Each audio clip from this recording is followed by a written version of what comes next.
this is very consistent in terms of how their season has gone so far.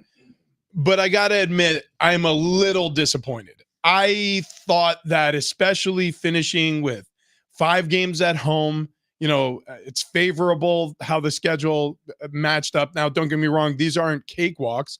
The Mariners have been kind of a hot and cold team as well. That's a team probably in need for the All-Star break as well. They've been dealing with some injuries. They've had some stars on their roster not playing to their capabilities. However, they had a good showing against the Padres, and now you welcome in the Braves. And so this isn't going to be easy sledding either. But it was doable because we've seen the Padres have great outings, whether it be on the road or home against better competition. And they kind of laid down over 2 games against the Mariners. So I don't know what to expect against the Braves. But if you track the season, if you've been watching Padres baseball year long, it kind of feels like this is what the Padres do to us at every turn. They're real good for about a 10-game stretch or 7 or 5-game stretch. Yep. And then they're kind of real bad for about a 5-game stretch, 7 games, 10-game stretch. And then they're real good for, that same kind of stretch. And then they're real bad. And so we're unfortunately on one of those downsides. Right. There was about 15 games there that it almost felt like a different team almost. Maybe you thought something had turned. And now with a 4-game skid, it just feels like that 15-game stretch was the anomaly here. Because here we go again. You're right. The up and down ride. Look, they're going to slide into the All-Star break here at an even 500. And our prediction of the win total for the end of the year, I think I said 77 before the season started. I was a little bit down on our Padres. I think they will do better than that by about 4 games. They're going to end up with 81 wins and possibly miss the postseason. Oof. Yeah. I mean, that's just what it feels like. So that second half of the month of June and the first week of July, I think a lot of people were ready to say, oh no, this is the Padres team, man. They've absorbed the injuries. Manny's hot. Everyone's playing well.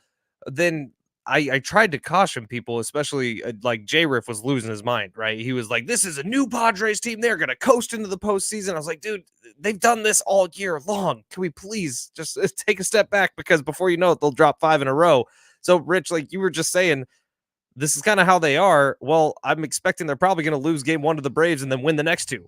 That's just what the Padres team you can rely on has shown us what they are. Or frankly, because they're still in the positive direction in terms of their record right now, I could easily see them having a losing series against the Braves, because that's again what they've taught us. They've taught us that they're going to hover around the 500 mark, and anytime they stick their head up above the fray for even just moments, they're going to dip back down very quickly. And here's the thing, and this is the only positive thing I can say about the Padres' overall record so far this year, is it's never gotten too bad that they couldn't dig themselves out of the hole, or it hasn't felt so bleak.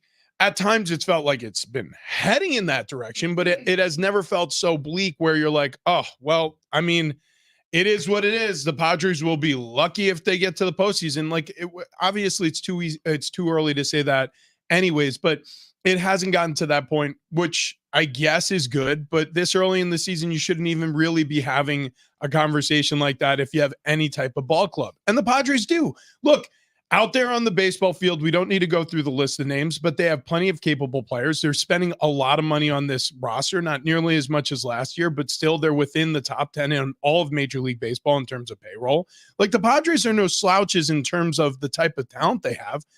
They just really, unfortunately, underperform in one of the most important categories when it comes to your season-long total rankings, I guess, for lack of a better word, which is consistency. Mm-hmm. And it is infuriating. Jackson Merrill, 5 days ago, after the weekend series, he was talking about, being the recently named all-star and the first ever Padres rookie, and they're rolling off some wins, and he's got all of this excitement. You could tell he's trying to contain himself. And then yesterday posted to Sports 760 on Instagram, Marty Caswell caught up with Jackson Merrill, and it was a very different tone. The guy sounds downtrodden. He sounds upset. He sounds sad. He sounds like a lot of the Padres players do when they're going through one of these downtrends, like a little lost.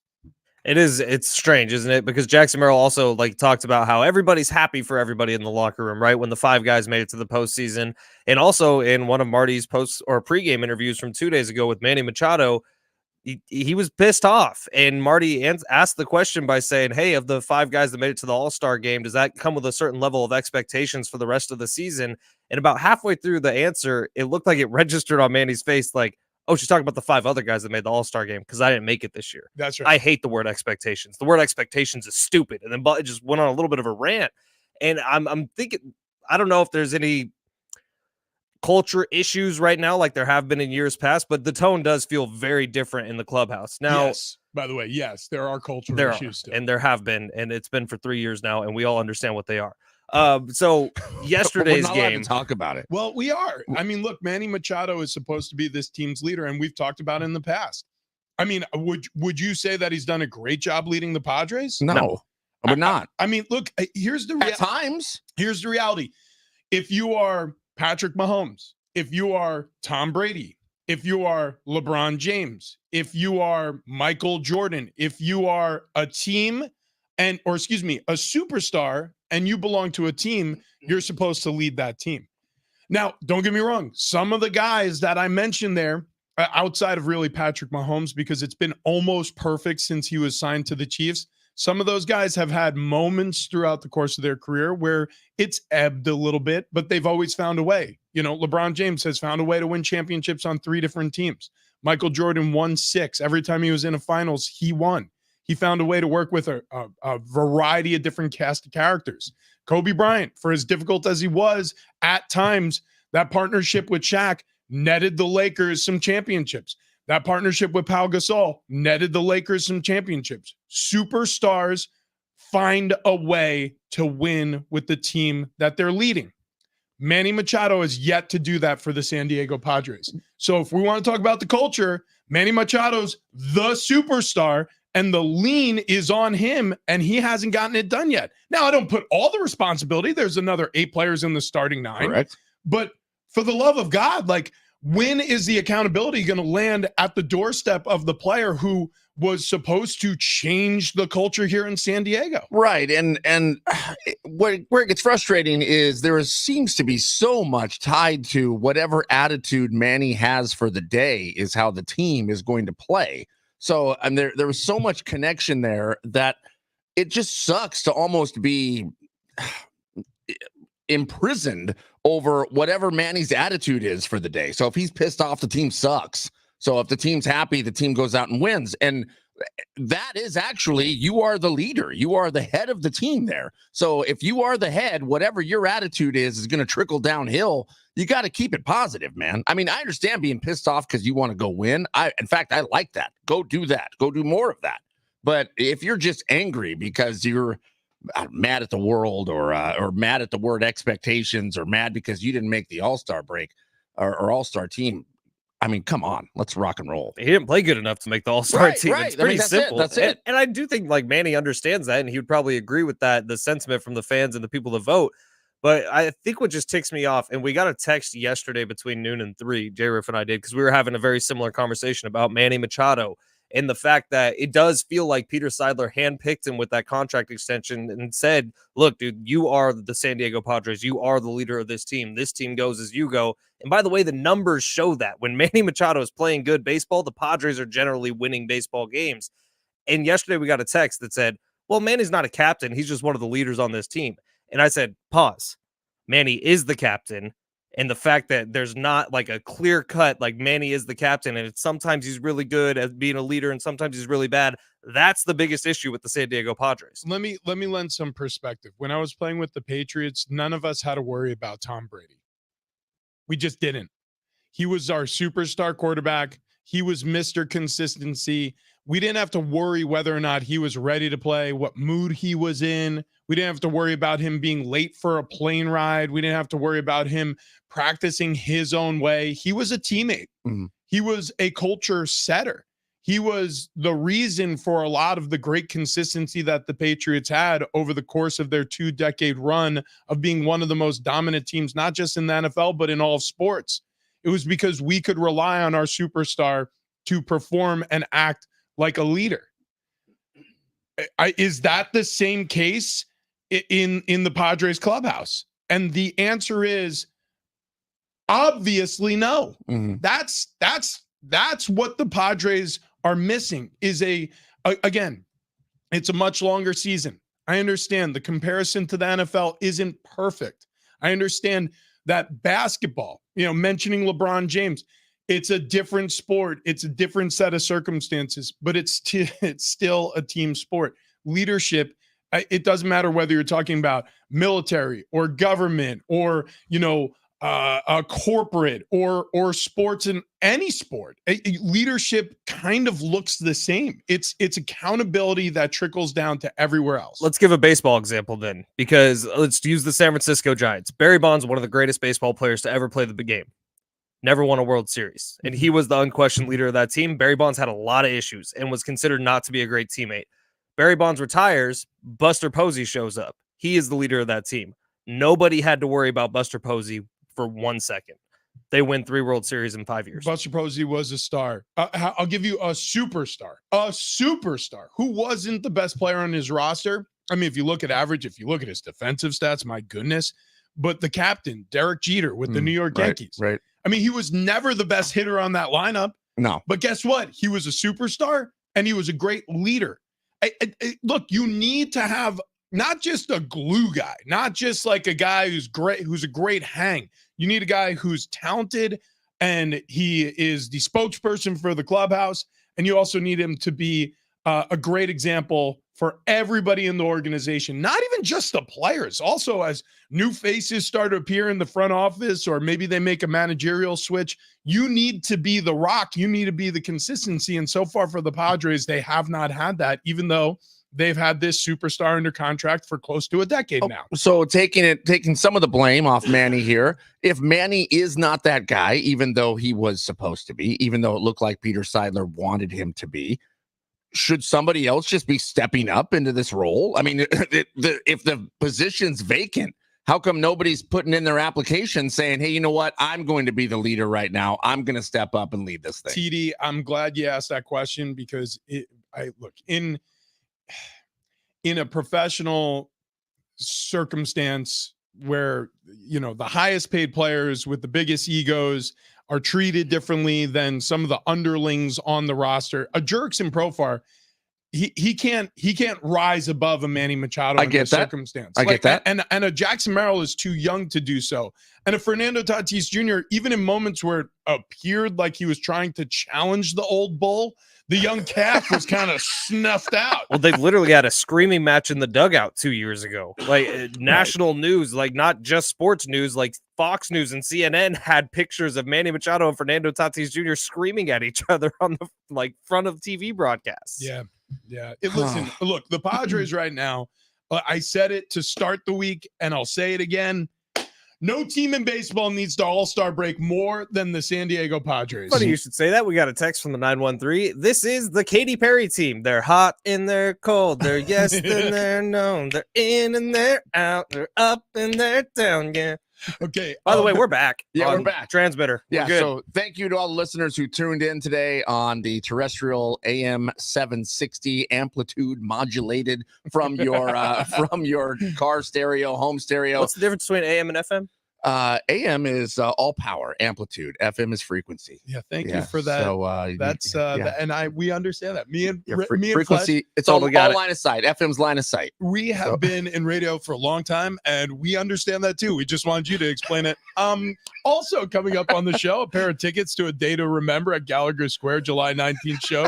Deets and seats at Ticketmaster.com. Can we just one time around the room? Padres positive? Because I feel like we got down pretty bad there. Okay, you know what? A Padre positive. They'll win 4 in a row, and we'll be talking about how awesome they are. Okay. I mean, that's it. That's what happened. I will give you a Padres positive. When they go on break, regardless of their record cruising into the All-Star break, 5 Padres are going to show up in Arlington. That's pretty damn cool. I like that. Padres positive. You got to get through the months of July, in which your schedule is really tough. Month of August, cakewalk. Rockies, Pirates, Marlins, Pirates, Rockies. They've had a great success against the Rockies so far this That's season. true. They've really knocked around Colorado. We've seen that many times before. Okay, coming up in just a little bit, super weird story revolving around the U.S. team. I'm talking basketball, and I'm talking a homegrown talent from San Diego.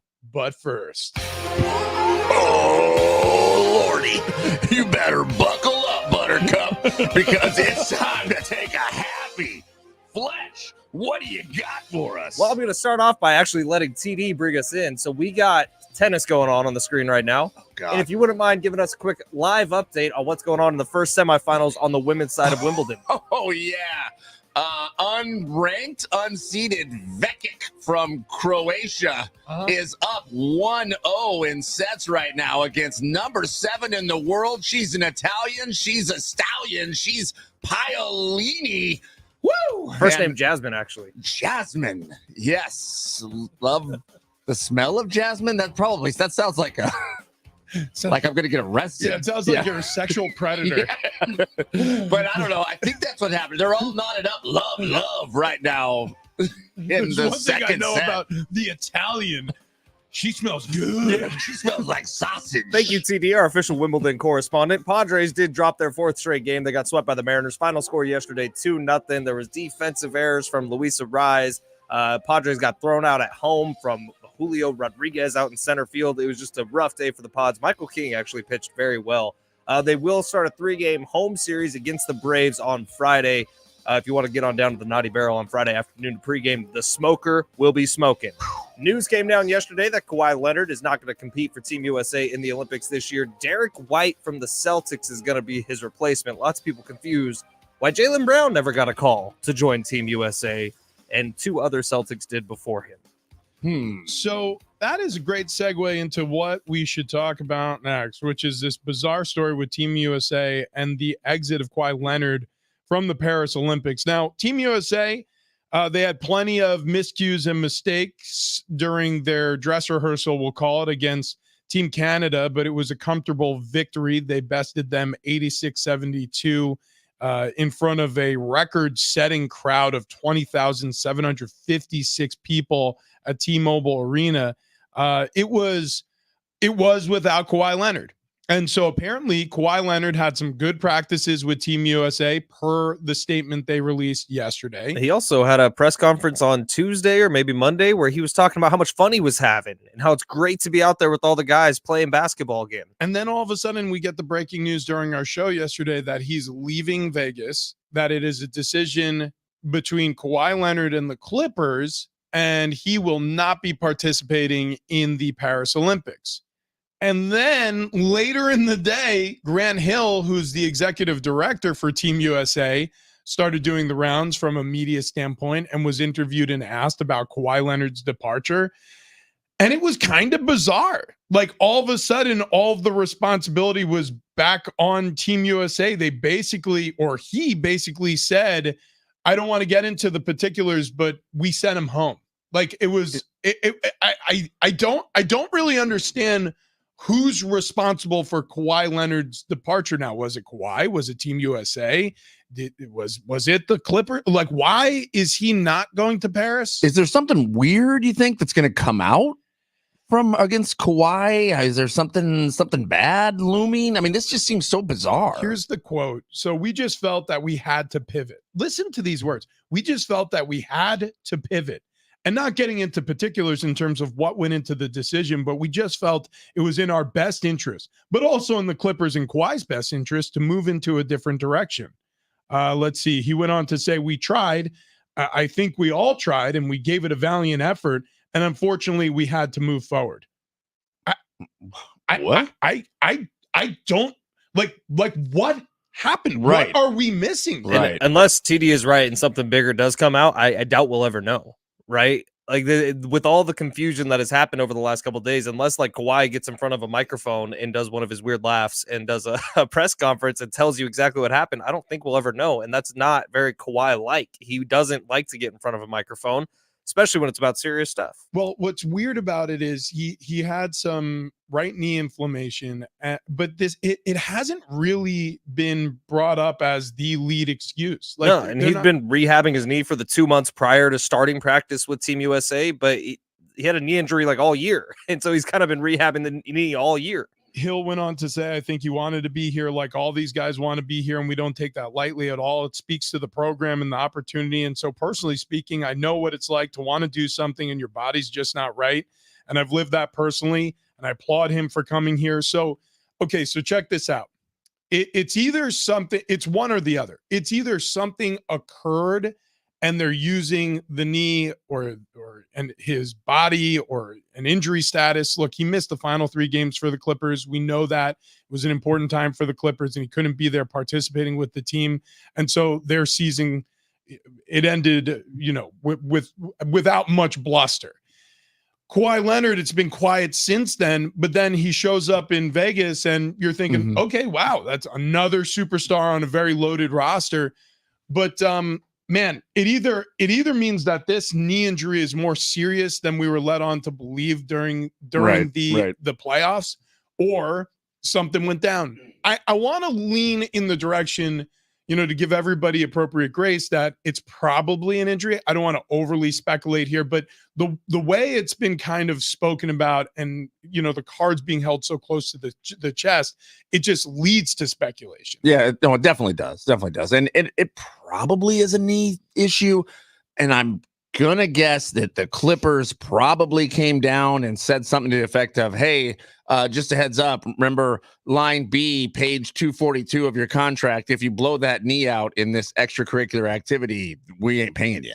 Yeah, it could be that. Yeah. It could be a little bit of both sides saying, yeah, this may not be worth it for you at this point. My question is, and maybe it's a question that'll linger all offseason, is Kawhi, is he capable of leading a team? Is he capable from a body standpoint, from an injury standpoint, from a health standpoint, capable of leading a basketball team? We won't have that answer until the start of next NBA season. Yeah, and if he is capable of leading a team, does he want to be a San Diego Padre?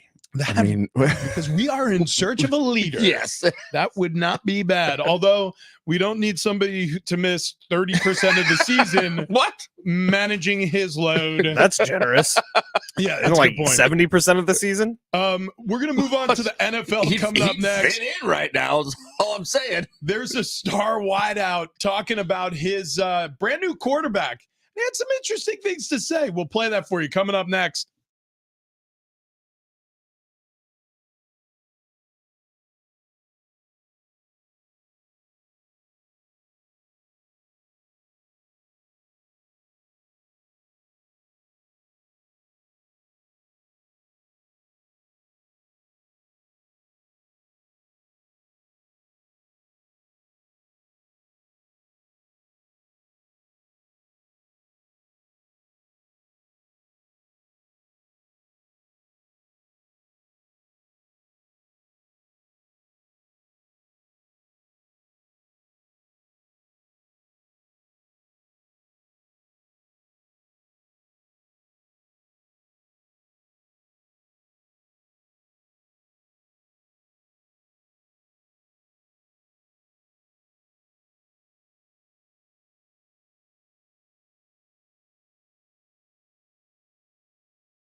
All right, Heart Radio Festival, it's back. September 20th and 21st, T-Mobile Arena in Las Vegas. 2 nights, 1 stage. And just added to the lineup, Dua Lipa and Halsey.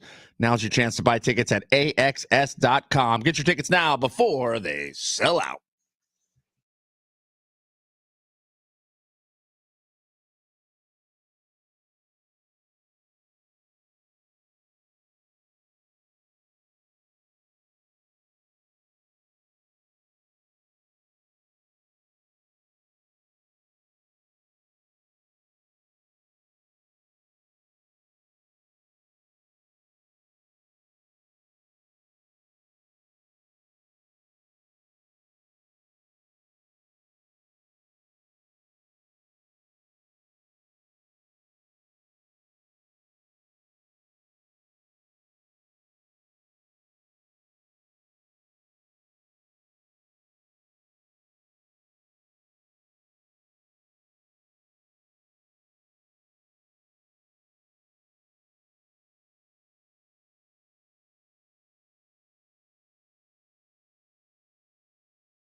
This update is presented by Allstate. Padres dropped their 4th straight game. They got swept by the Mariners. Final score yesterday, 2-0. Day off today before they start a 3-game home series at Petco Park tomorrow night against the Braves. News came down yesterday. Kawhi Leonard will not compete for Team USA in the Olympics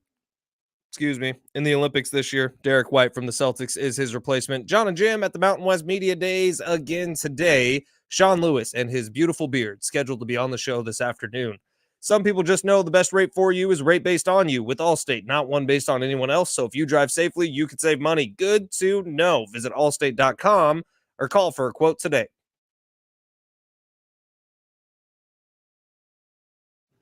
It is Big Rich, CD, and Fletch. It is San Diego Sports 760. It is a Bar Cart Friday Eve.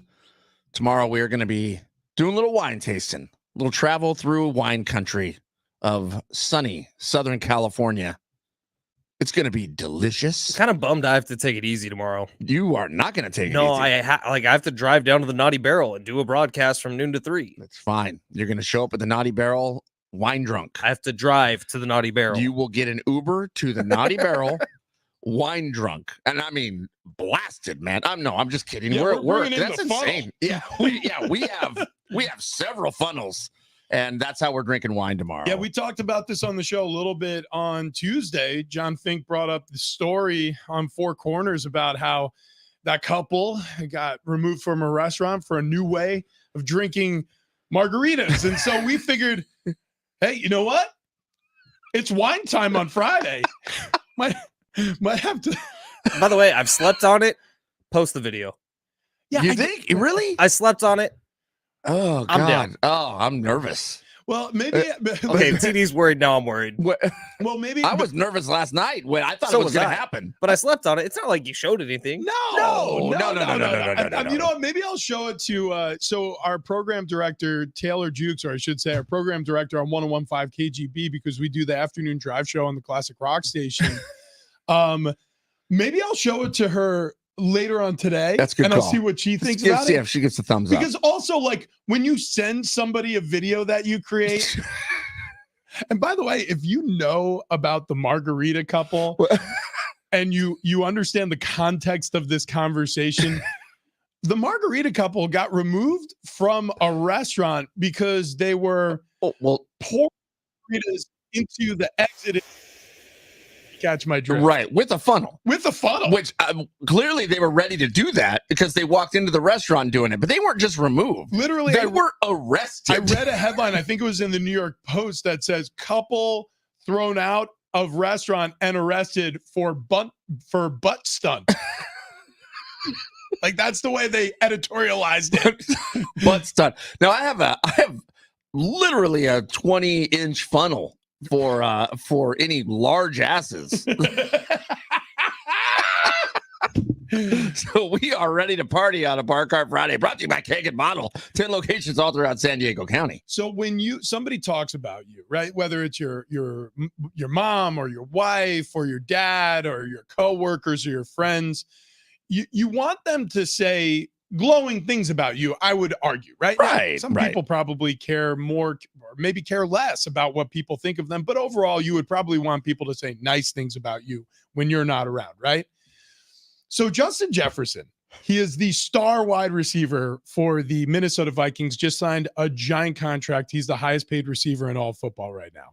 He appeared on Rich Eisen's show yesterday, and he was talking about his brand new quarterback, J.J. McCarthy, who's rolling off of a huge national championship win. Last we saw him with the University of Michigan in college football. Here's what he had to say about the drafted rookie.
So he never said, you know, JJ's really good at football. Yeah, I never heard that. He asked a lot of questions, though. Oh, yeah. Yeah.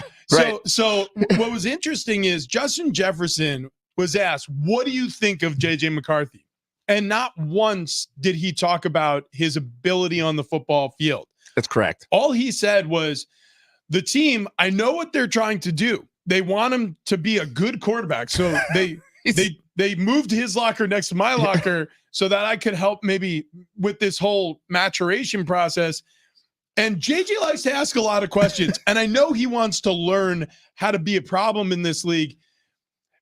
JJ, he's learning. Yeah, that was maybe one step better than Justin Jefferson just going, oh, JJ, he's JJ. You know what? Minute? You know JJ. Minute 15-second response told me it could have been 4 words, 5 words. Sam Darnold is the starter. Yeah. Right. Yeah, 5 words. He is not ready yet. It is amazing how difficult it is to play in the NFL. I don't want to overstate it, but it is so amazingly difficult to make that jump from college to the pros. The guys who do it, like the Micah Parsons of the world, CJ Stroud, like the CJ Strouds, like the Patrick Mahomes, by the way, who waited almost an entire season before he started his first game against the Denver Broncos his rookie year on the road. It was the final game of his rookie season before we saw him play even one snap of football in the regular season. And it went well, but it's tough. It is really difficult. And it is a huge and steep learning curve. All of a sudden you go from playing against guys who have to go to class, who, you know, varying level of talent. Some of these guys are going to be selling insurance next year instead of playing football. Some of these guys are going to be selling cars on a lot somewhere instead of playing football. And then you go into a league where some of these guys have been around for 10 years, mashing heads with other professionals, iron sharpening iron, making it to multiple Pro Bowls, kicking ass. and taking names since you were in middle school, and then you had to compete against them immediately. And if you are a first round pick, the expectation is you got to do that right now. Right. And that is a really tall task for most players. But Rich, you make that jump, or you made that jump from the college level to the pro level. Is it just more on fast forward? Or is it's just everybody's more talented? It's both of those things. So it's super fast, like to the point where you can't even think. The ball snapped and you're just like, what just happened? Like, throw it. Honestly, like everybody's I can't stop him. Everybody's That's Von Miller. He's fast. Everybody's moving so quickly. It feels like you can't think fast enough to catch up to what you're seeing. The picture isn't clear. Now, over time, it slows down. And then for some people, it slows down quicker for them, which meaning like you finally have the concepts, you can anticipate things better. So you can see the picture clearly, even though it's moving that same lightning fast speed, you're just faster. You're a faster thinker. You become a better athlete. You become more capable at that level. Like I said, some guys, very few, it's like a duck to water. They immediately make that jump, and it's very clear they have the talent, the ability, the mental acuity to handle that jump. For most rookies, it doesn't matter where you're drafted. For most rookies, you get to the league and you're like, I don't belong here, and I have to fight my ass off to find a way to belong here. Now, based on what J.J. McCarthy did at Michigan, which you hear varying reports, right? Some people are like, oh, no, he's an excellent thrower of the football. Like we've seen plenty of games where J.J. put the team on his back. From what I've seen from Michigan, it really wasn't. Like they were really focused on run game. There's a lot of short passes for J.J. McCarthy, which is a talent in and of its own. That's not really a talent with Justin Jefferson. Justin Jefferson is a deep route runner or an intermediate route runner. You're not throwing screen passes to Justin Jefferson hardly ever, because that's not what he's great at. But he is a great wide receiver. Is J.J. McCarthy good enough to be able to get him the ball 15, 20, 25 yards down the field? Well, look, can he throw a deep ball? Yeah. Can J.J. McCarthy lead a team to wins? We saw that at Michigan. But the reality of the situation is Justin Jefferson last season, until the injury last season, over the past couple of seasons, he's been working with Kirk Cousins, who before he got to the Vikings, I'm talking about Justin Jefferson, Kirk Cousins was already a winning quarterback with the organization. So he walks in and he learned a lot from his last quarterback. And the last quarterback is very talented. His last quarterback is a top of the second tier quarterback, meaning he dabbles with being a top 10 player at the position. J.J. McCarthy is entering the league. And if you think about it, Justin Jefferson, in his eyes, he went from, okay, my quarterback's like a top 10 guy or close to it, to, is J.J. McCarthy capable of even being a backup right now? Is he? Right. Yeah, is he even top 30? Right. We have no idea. Right. We don't know. And really only the Vikings know because they've seen him practice. And the truth is, like I said, it's a steep learning curve. And so maybe right now, maybe J.J. McCarthy is playing like he's the 66th best quarterback in the NFL, but he'll play himself into position where he can have a better career than that. We'll see, though. You don't know until you know. Well, let me ask you this, Rich. Also, playing at the pro level, seeing this happen, seeing someone transition, being someone who transitions from college ball to pro ball. When you look at a C.J. Stroud, who has an amazing rookie season, is that all on C.J. Stroud? Is he the one that figured it out? Or is that more of a team helped him get to that level? Well, it's definitely innate talent. I think C.J. Stroud had whatever it is, somebody sprinkled stardust on him when he was born, because there are certain players who it just clicks and it makes sense. And immediately you realize, wow, this guy can play at this level. And so, yeah, a lot of it has to do with the player and their innate abilities.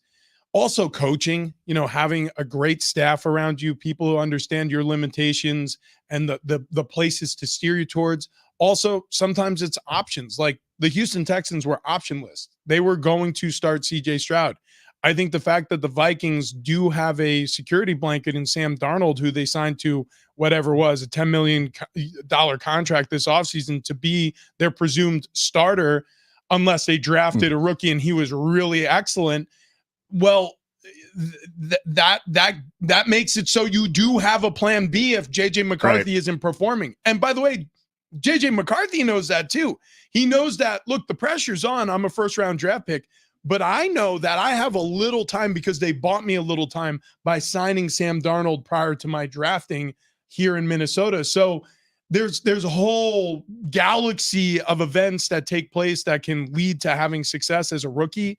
CJ Stroud obviously had it.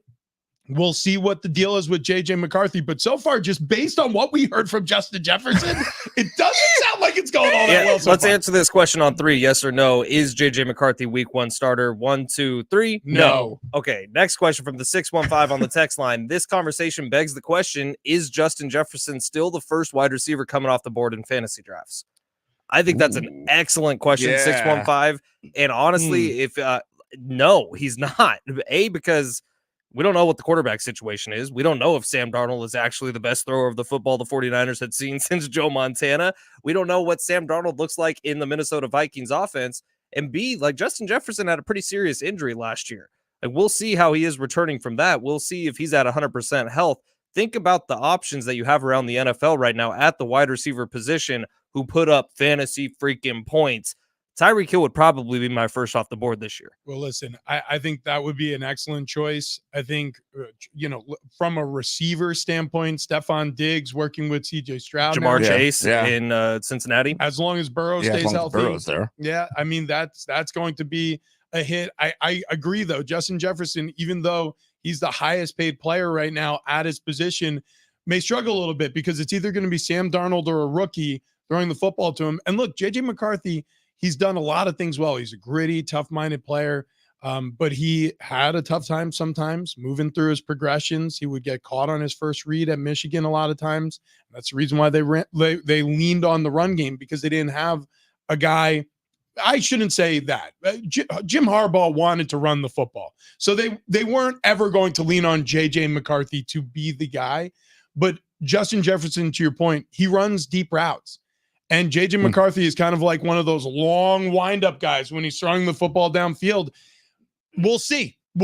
And they're probably teams playing against the Vikings are going to game plan to just take Justin Jefferson out. And we don't have a quarterback who's seasoned and veteran. They aren't able to fit it into as tight of windows. Like Phillip Rivers was always able to throw guys open, right? Tom Brady was always able to throw guys open. Who knows if a rookie can do that, or Sam Darnold for that matter. Well, Sam Darnold, he's got some touch, he's got some ability, but he played like a backup, and that's the reason why he ended up a backup in this league. So right now, technically speaking, the Vikings have 2 backup quarterbacks on their roster, and one of them needs to start.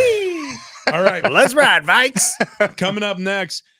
Speaking of star quarterbacks at the college level making a jump, this team has a star. Will they be able to make a jump? They're playing in a new conference. We'll get to that next. But before we run, real quick, want to talk to you about Ocean View Dental. My dentist, Dr. Jordan Colby, is a miracle worker. And if you don't believe me, go to oceanviewdental.net and check out the before and afters. This guy can replace an entire smile in a single day. He can take some of the most desperate dental situations that you've ever seen and turn a smile into a confident, comfortable situation. It's hard to express how amazing his work is. You do have to go to oceanviewdental.net to wrap your head around it. So that's oceanviewdental.net. Also, look, it's not just, some of these more serious challenges that people may face. If you have a cavity that you need drilled, that's no fun. A root canal that needs to happen. Or if you just need your teeth cleaned, like you would twice a year, 4 times a year, however many times that you do it for yourself and your family. When you go to the dentist's office, you want to feel like you're in a clean, safe environment. Check, check, check. You want to feel like people know why you're there and you feel comfortable going there and being admitted to your appointment. Check and check. You also want to feel like you're working with professionals and people who have your best interest at heart and who understand the craft better than anybody else. Check. This place is incredible. I can't speak highly enough about Dr. Jordan Colby and his staff over at Ocean View Dental. So if you are in the market for a new dentist, do not look any further. Go to oceanviewdental.net.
Hit us up on the Talk Back mic. Yeah, you heard that correctly. The Talk Back mic. Just open up the free iHeartRadio app, listen to San Diego Sports 760 and Big Rich, TD, and Fletch, and tap that little microphone icon next to the play button. Leave us a 30-second talkback on the Talkback mic, only on the free iHeartRadio app. Talkback Mike on the Talkback Mike. On the talkback mic? Talkback mic. Talkback mic. Talkback mic. Mike, Talkback Mike.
Big Rich, TD, and Fletch, a day to remember tickets coming up on the show. So if you're interested in going to the July 19th show at Gallagher Square, bring a friend, bring a buddy, bring a wife, bring a girlfriend, bring a spouse, bring a husband, bring your grandpa. I don't know. Maybe your grandpa's into a little screamo. I think no matter who you bring, it will be a day to remember. There's no question about that. And we'll have those tickets for you coming up in a little bit. And a night. Yeah. That is true. Bring your grandpa. It's going to be a season to remember. It'll be a night to remember for Shedeur Sanders and the Colorado Buffaloes. I'm just bummed. I'm bummed the Aztecs aren't going to head out to Colorado for a Super Bowl bid. Yeah, right. Well, you know what's interesting? Colorado doesn't have their offensive coordinator. There's a great tie-in here. We stole him. Sean Lewis is the new head coach for the San Diego State Aztecs. He was the former offensive coordinator for Shedeur Sanders out there with the Buffs. The Buffs have moved on from the Pac-12 to the Big 12. They'll be playing a very different schedule this year. And Shedeur Sanders had this to say about what's coming up for Colorado, his team, himself, and his teammates this upcoming season. And Fletch wasn't ready. Fletch, the only thing I know was just the sound. I'm sorry.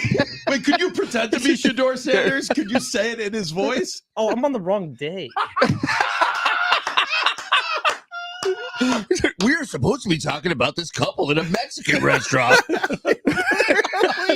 Do you have any idea how dangerous it is to salt the rim when you're drinking a margarita the wrong way? Can you imagine a spicy margarita? Oh my God. I was like clicking through all my tabs. I have it now. Okay. Sorry. All right.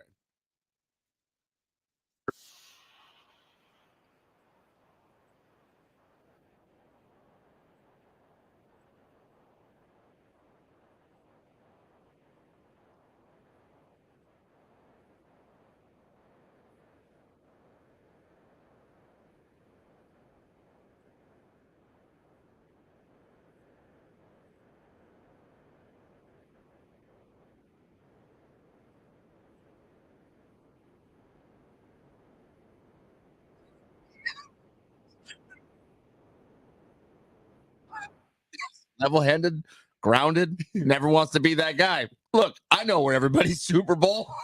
Wow, the 8 college football teams won the Super Bowl last year. Crazy. It's crazy. What's so amazing about this whole situation is they wouldn't be if Shador and his dad, Dion, Coach Prime, just shut up. Exactly. Like, I mean, now don't get me wrong. I'm sure they want to make as big of a spectacle about the Colorado Buffaloes as they possibly can because it's the Colorado Buffaloes. No offense to the Buffs, but it's not like they've been the premier destination for recruits over the past decade or 2 decades. Mm-hmm.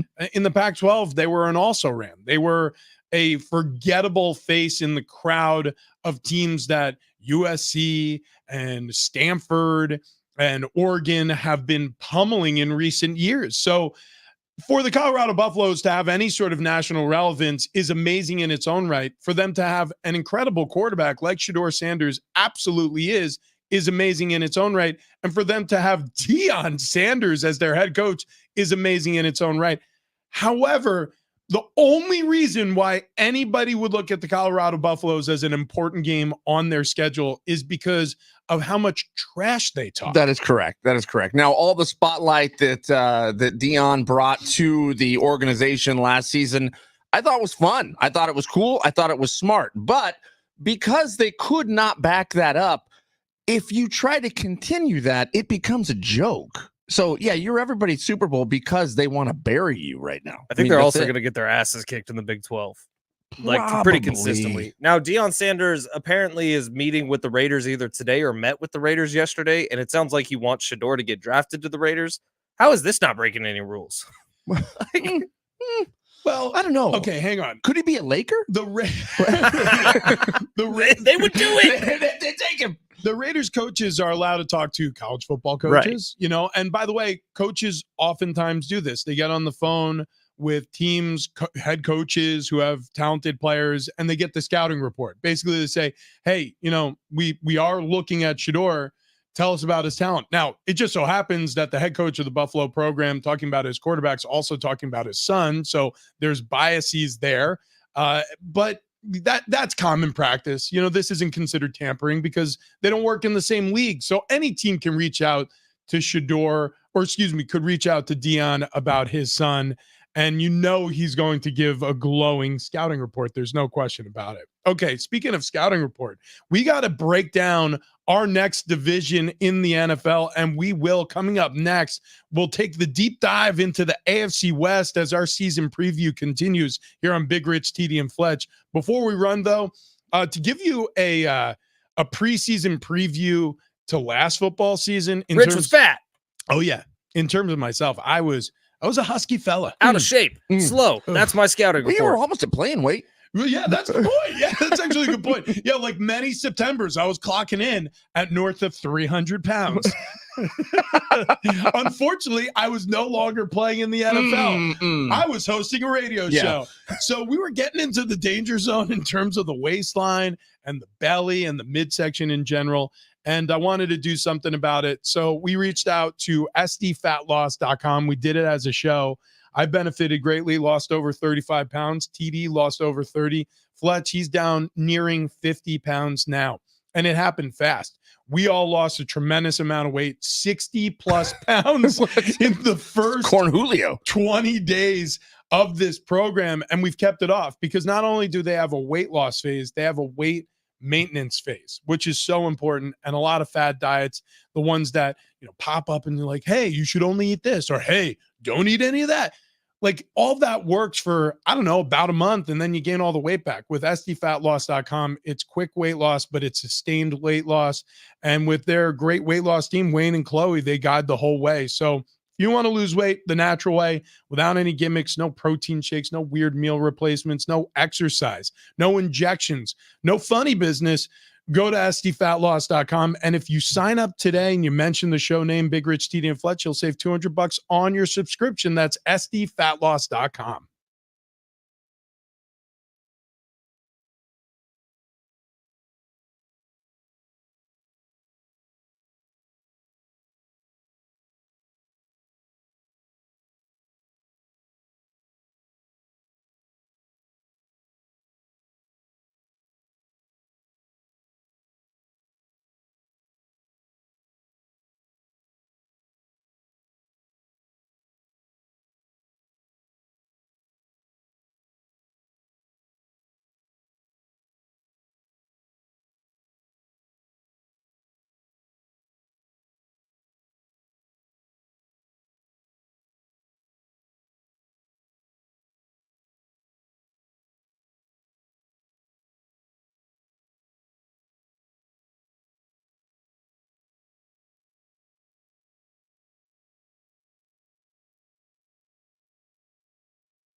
Hour number 2, Big Rich, TD, and Fletch. This update presented by Allstate. We are beginning with the Padres, who have lost 4 straight now. They got swept by the Mariners in the 2-game series. Final score yesterday, 2-0.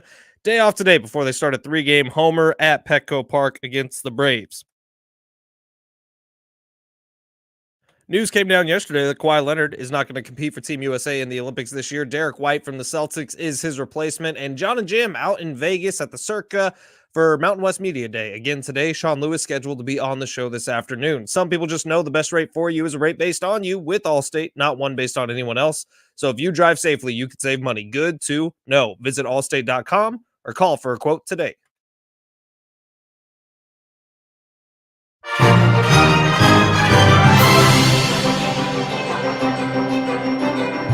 Big Rich, CD, and Fletch, happy Thursday to those who celebrate.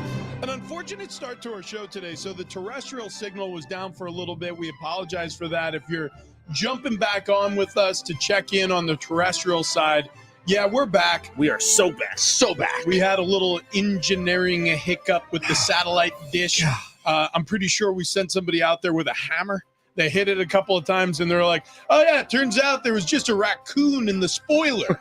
Damn it, TD. We told you not to get a pet raccoon. Listen, You insisted. I see these videos of people, they're driving down the street. There's a baby raccoon in the middle of the road. They grab them, they take them home. And I always think, when will it be my turn? When will I get chosen? Saw the biggest possum. When I say the biggest, I mean Possums are scary. RUSs. I saw the biggest possum I've ever seen in my life. It was the size of a bear cub. Right. I thought I was about to get carjacked by this thing. It was like walking on the side of the road. I'm like, what is that? I thought somebody's dog got out. So like I was slowing down, and then all of a sudden this thing walks in front of I'm opening my car door because I'm gonna be like, hey, buddy. I was gonna save someone's dog, and then I realized it looks at me with its rat face, and I'm just like, oh my god. So I used to live in the like Linda Vista area over by what's the private college, USD. Oh yeah, and yeah. So right next to like the Ballast Point Home Brew Mart, that used to be where I lived. And for a while, every morning coming out of my apartment at like 4:30 in the morning to come into work, I was haunted and taunted and stalked by a group of 3 skunks. Oh, yeah. And it was every single morning to the point where I was like scared to walk out my front door because they were there every time. And I would ask my neighbors, I was like, you guys ever deal with skunks? And they're like, no. I'm like, so they're just after me. Yeah. That seems normal. Maybe they chose you as their leader. Like maybe. And like they were like, oh my god, this guy smells just like us. They only turned to spray on me once, and like because they like turn around and they make a whole deal out of it. And I ran back inside so fast. They will hiss at you. Yes, they're mean. Yeah. Skunks, they can be awful. And then again, I've seen videos of people rescuing baby skunks off the side of the road. Yep, I've seen that too. You can snip their stink area. Oh, that's interesting. And then you keep the skunk. Mm-hmm. Man, only skunks I've ever encountered have been mean, nasty. Yeah. But same with possums. I mean, they look at you angry, man. Oh, dude, yeah, we had a possum. We caught it on our Nest Cam. Like we have like the home security cameras around the house, and we caught one who gave birth under our deck. Oof. And so. And that's the thing too. They get huge, and then all the babies will get on their back, so they're even huger when they walk around. So I had to help this possum find a new home. Sweet. And it was dicey because that thing didn't want to move out. You should just given it its new home in heaven. No, just murder them. You know what? I listen. They're possums. They don't have feelings. So, wow. I don't know. This one. Wow. This one really seemed to care for her young. And I'm like, "Where's Dad?" And I'm like, one of the kids was like, he left for milk and he never came back. I'm just like, oh my God. So, your heart breaks for this possum mom who's a single mom raising 8 kids on her own. Right. But anyways, we helped out the situation, which is a long way to say the terrestrial signal is back. Dude, Peter on YouTube says, my neighbor lets the neighborhood skunks into her home, feeds them, and gives them water. What? What a mistake. No, I like this. I would never go into that neighbor's house. Why? Because skunk smell lingers. The skunks probably aren't spraying in there. They're happy. That might be true. Yeah, they only do that when they're scared. Yeah, It's like that's their defense If mechanism. someone fight or could give me flight. one reason, by the way, to adjust my earlier statement that possum should be kept alive, I'll change my stance. But for now, Why would you want? They're just doing possum things. Hey, look this up real quick. Are they marsupials? I'm pretty sure yeah, they are. they are. Yeah. Yeah. Because I believe they're the only marsupial in North America. Right. Like they're With like the prehensile tail. right. they are marsupial. But does that mean what they're like related to kangaroos somehow? Kangaroos and koala bears. But they They're- don't have a pouch, do they? I don't No, know. pal. It's the marsupial have a tail with a muscle. Yeah, where they Yeah, can wrap like, around grab. a tree. Dogs' tails not have muscles? Well, I mean, like they thing's can use wagging it. all the They can time. use it like as an appendage. They can like hang off of a tree branch. Which, by the way, Do koalas have tails? have you guys ever tiny seen little tails. tiny little tails? What do they use it for? I don't So know. your whole reason for a marsupial doesn't apply to one marsupial? I think tails, by and large, what they're used for when they're not like grabbing stuff like a monkey tail or a possum tail is to swat flies away from the butt. I thought it was for. It's like a windshield wiper on the rear end. Honestly, I'm pretty sure. Maybe like, marsupial is pouch and tail, or pouch and or tail. I've never seen a That's a good koala question. pouch or a possum pouch. Well, koalas have a pouch. Do they? oh yeah. Yeah, they got a little pouch. Actually, I'm not 100% sure if that's true. now that I said that with that much confidence, I really don't know. Did You you know- are wearing your like zookeeper outfit today. That is true. I read this. You do. Yeah, you look like Ranger Rick. I read every magazine, by the way. You know what? I didn't really like this shirt until now.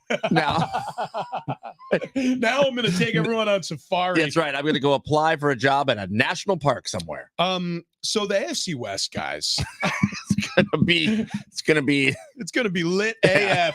highly contested. Yeah.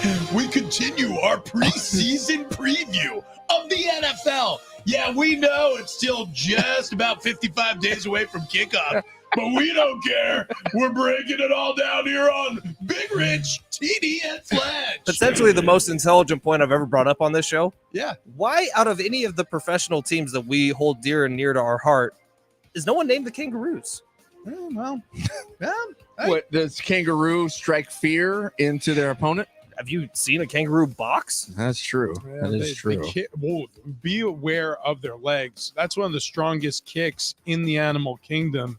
No kangaroos, but Chargers, Chiefs, Raiders, and Broncos in the AFC West. 56 days, by the way. Wow. I just got a message Yeah, that across the hall here, yeah, there's a certain show yeah.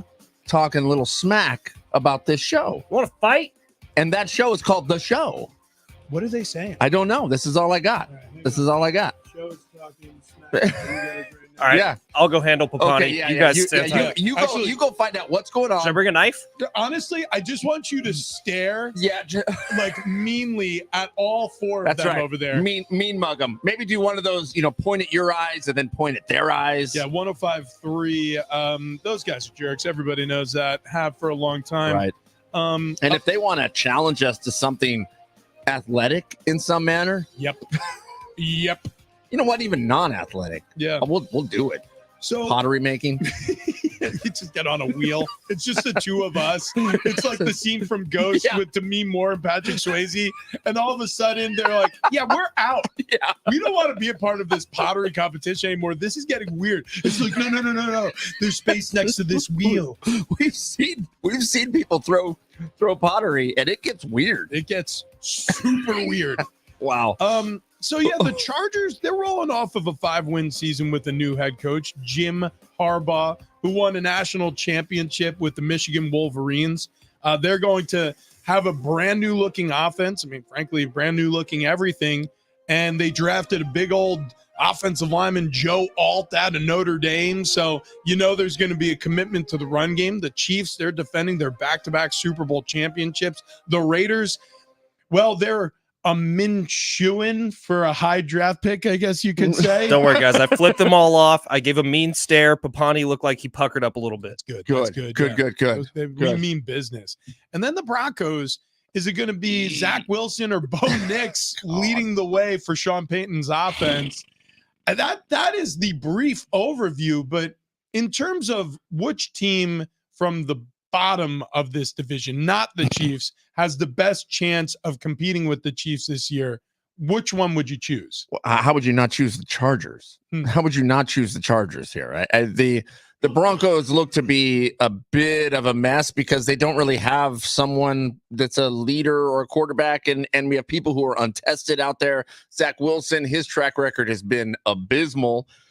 I mean, Bo Nix, I don't think he starts. I think Zach Wilson will be the starter. And I actually think that's probably a good thing if you're looking for longevity here and success with Bo Nix. I think throwing him in right away is bad for the Broncos, but for some reason, the Broncos could be worse than the Raiders here. So, all right, pause on that thought. Because I also would have thought that I would agree with you. How could you not say the Chargers, right? But think about what the Chargers actually did this offseason. Yes, they changed head coaches, and I think they got a lot better at head coach. They might have gone from a C to an A in terms of head coach. What'd they do with the rest of the roster? Like, not a whole lot. In fact, one of the best, most consistent wide receivers in the NFL left their roster. So they have Justin Herbert. That's great. Austin Eckler's not there anymore. Keenan Allen's not there anymore. I know the offensive line got a little bit better, and they seem to be showing some commitment to that O-line. But defensively, did they really do anything huge either? The answer is no. So if we play the game that we play with the Padres, where on paper, this year's team should not be as good as last year's team, right? On paper, this year's Chargers team should not be as good as last year's Chargers team. Flip that and think about what the Raiders did this offseason. They added Gardner Minshew to a quarterback room that only had Aiden O'Connell. Gardner Minshew on the Colts last year, pretty effing good. They still have Devontae Adams. They still have Max Crosby. Their offensive line got better towards the end of last season. I would say the Raiders in this conversation. It's interesting, right? Because the Raiders have Antonio Pierce as their head coach. And Antonio Pierce was the groundswell favorite in that locker room. If they hired anybody else, I think there would have been a mutiny. So I really do feel like Mark Davis is the owner of the Raiders. His hands were tied. And so he hired the guy that the team really kind of forced him to hire. Is he the right head coach? We'll find out. He's only ever been an interim head coach in this league. But the players love him. Absolutely. And that's a huge hurdle that every coach has to clear. Now, speaking of coaches, Sean Payton went to Denver. It hasn't worked yet in Denver. It worked great in New Orleans with Drew Brees, but it has not yet worked in Denver. And it felt like a little bit that Sean Payton may have been losing the locker room in some way. And I think a lot of that blame was scapegoated onto Russell Wilson. He gets traded to the Pittsburgh Steelers. They get Zach Wilson in trade, and they draft a quarterback. He is pushing all of his chips into the middle of the table with Bo Nix. If it doesn't work out with Nix, Sean Payton is going to get gone. Then you look at the Chargers, because, again, we're excluding the Chiefs from this conversation because the Chiefs just won a Super Bowl. The Chiefs only added in the draft. So you assume the Chiefs are going to be just fine. But the Chargers adding Jim Harbaugh, who has been a culture changer and has been successful out the gates with literally every team that he's taken over. I agree with TD. I think that the Chargers, even with the cupboards being a little bare around the offense, it almost doesn't matter because of the style of offense he runs. It's going to be a commitment to the run game. Justin Herbert's going to be expected to throw the football in play action mode a lot more often. They're going to get the defense up close to the line of scrimmage, and they're going to exploit cracks in the defense as a result of a strong run game. So there's a belief in my mind that the Chargers could get back on track sooner than the other two teams. Couple of texts coming in. 913 says, Rich, you may need to do a helicopter check on that satellite. Provide us all with some Lucinda K goodness reporting, potentially later in the show. 858 responding to this. You do realize that the Chargers won 5 games and were in last place last year. Yes. The Raiders are the last team to beat the Chiefs. Thanks, Fletch, for being the only smart guy in the room. Oh, you're welcome, dude. I didn't read the last part of that text. That's really sweet. Thanks, 858. Love you. Heart. I do realize that about the Chargers. I think they were a mess last season at their coaching level. I think it was an absolute abysmal mess. Also, if you guys read that text, he uses different names for the Chargers and the Chiefs. They're just not names that I could really say. Right. Oh, right. Yeah, look, they were a mess, to TD's point. And, look, to your point, Fletch, there's no question about it. The Raiders could step up, and Gardner Minshew is talented enough. But if we're going to just base this off of the two most important things in all of football, at the professional level, certainly, but really in college as well, quarterback and head coach. Yeah. Andy Reid and Patrick Mahomes, Justin Herbert and Jim Harbaugh. Right. It just feels like, obviously not in the correct order, but that's 1 and 2 right there. Now, so Jim Harbaugh's time with the 49ers did not end pleasantly. Like at the end of it, and we've heard this from a few different people, the locker room versus the head coach became a real thing at the end of his time with the 49ers. any part of that follow him to the Chargers? Because we know guys talk. There's a lot of distance between then and now. And also, you learn a lot your first stint as a head coach. I obviously outside of Josh McDaniels. Yeah. Right. Where it just kind of went the exact same way. Are we up to 3 now? No, just 2. Just Broncos 2. and the Raiders. Yeah. And nothing got better. In fact, it might have gotten worse. I think it did. Yeah. But outside of that, like a lot of coaches, like Pete Carroll, his second stint as a head coach in the NFL went way better than the first. You can learn a lot, different places that you've been, different things that you've done. There were a handful of games, 3, 4, 5 games last season with the Chargers that they lost because of horrific play calling. I mean, stupid play calling. Going for it on 4th down in unnecessary situations. Yeah, it was just, there were so many dumb moves. You remember the one where they were like, it was 4th and 1, and they decided to do it, or 4th and 2 or 4th and 3, and they decided to run to Austin Eckler instead of putting the ball in Justin Herbert's hands. And that was week 6 or 7. And it felt like that was like a moment where it really changed for the Chargers. It's just weird, man. When you watch Brandon Staley, I don't want to dance on anyone's graves. Although, let's face it, like he kind of landed softly on his feet. He's with the 49ers now. It's going to be a good situation for Brandon Staley moving forward. But as a head coach, it did not work. And a lot of his decision-making was very questionable early in his career as a head coach. And that continued on throughout. He was signed to be a head coach because he was this defensive guru with the Rams under Sean McVay. And that was one of the weakest points of that team the entire tenure as a head coach. So very bizarre circumstance. You move on to Jim Harbaugh. If you look at Jim Harbaugh's teams over the years, where do they shine? Defensively? Like, look at Michigan's defense last year. Unreal. Unbelievable. Right. And run game. Look at the 49ers defense and run game when he was with the 49ers most recently. The one thing that he can do is wear guys out. Will it happen immediately? No. But over time, if he is too intense with a professional athlete, he will lose the room. But at first, it can be very effective, especially if a young team, and he does have a young team in the Chargers, although he has 2 really old pass rushers. Joey Bosa, Khalil Mack still there? Yeah, Khalil Mack's still there. Khalil Mack had a great year last year. Yeah, he did. He had an excellent year last year. Kind of a rejuvenation of who he was. During the last break, Rich, you went and made coffee. Was Sky in the kitchen? Sky from the show over on Rock 105.3? No, I ran into Clint August. I didn't see Sky. Oh, I don't know. I we may have gone too far with going over there and flipping them off. I guess they were just talking about meeting you in the break room. Meeting me in I guess. I don't know. Yeah, I was told they were talking smack, so I went in hot. Well, that's what the message said. You told me to go in hot. I went in hot. I got 2 arms. I could put 2 of the 4 members of the show in headlocks. I don't want to fight Thor. Wait, hold on. Jacked. Yeah. So Richie, you got him. somehow we're gonna have to knock out everybody and leave Thor for the final boss. Yeah. So all 3 of us can go in. Yeah, and Papani looks like a kicker. He does. Papani, I feel like if you break one of those stems, he's down. Oh, I thought you it's said over. he looks like a kegger. Right.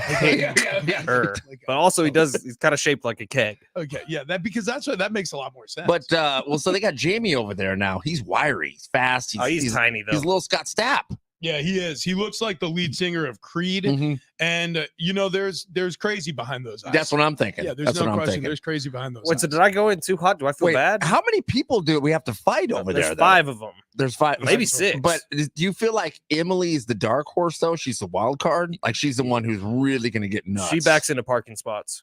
She does. I feel Okay. like she's the type of person who will stab you. Right, right. She's carrying a sharp object that Yeah. will, she'll Right. be thrusted into your And let's be honest, midsection. like Sky might legitimately have superpowers. You don't get a name like that's- Sky without being able to fly. That's true. Like That is one true. of the X-Men is named Sky. Storm, but close. Oh, it's close enough. What happened? You got a sighting? we have a site. Okay. Okay. We're gonna start this. fight. Listen. Oh, I'm ready, guys. Okay, I'll go get a trident. This is crazy. Okay, I don't know what's happening. I'm gonna unscrew this table leg just so we have something just in case.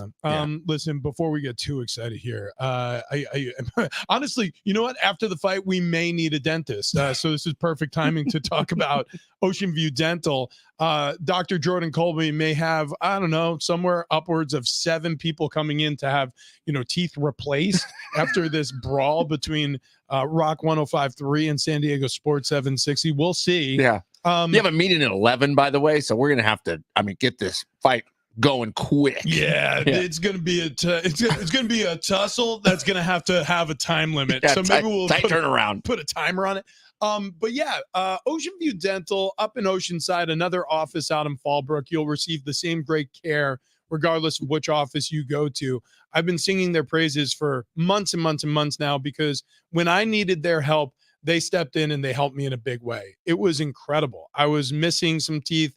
I needed another tooth removed. I had cracked a bunch of molars playing football.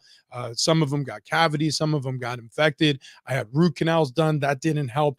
And I needed extractions and I needed implants. And Dr. Jordan Colby handled that whole situation for me.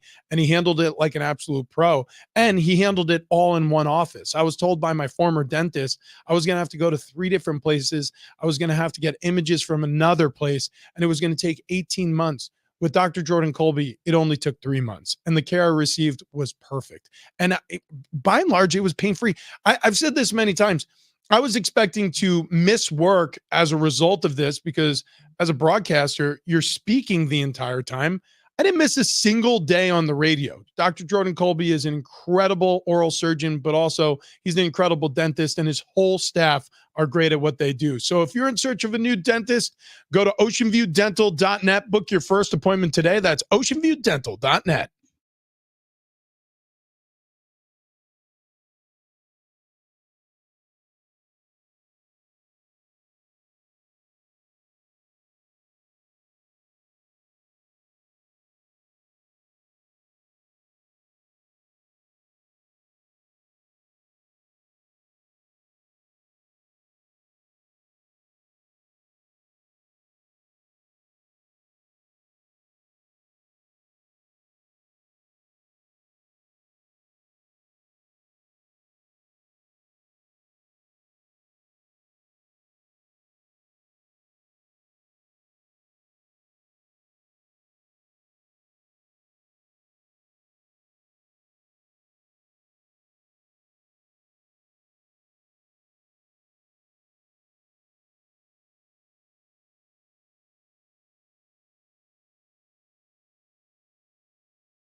How would you like to put $1,000 bill in your pocket? Well, we want to pay you to listen. All you have to do is listen for the keyword and then take the keyword over to sportssd.com. Enter it there for your shot at $1,000. Your next chance coming up, 8 o'clock.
This update is presented by Allstate. We will begin here with the Padres, who dropped their fourth straight game. They got swept by the Mariners. Final score yesterday, 2-0. Day off today before they start a 3-game home series at Petco tomorrow against the Braves. News came down yesterday. Kawhi Leonard's not going to compete for Team USA in the Olympics this year. Derek White from the Celtics is his replacement. John and Jim at the Mountain West Media Day again today in Vegas. Sean Lewis scheduled to be on the show coming up this afternoon. Some people just know the best rate for you is a rate based on you with Allstate, not one based on anyone else. So if you drive safely, you could save money. Good to know. Visit allstate.com or call for a quote today.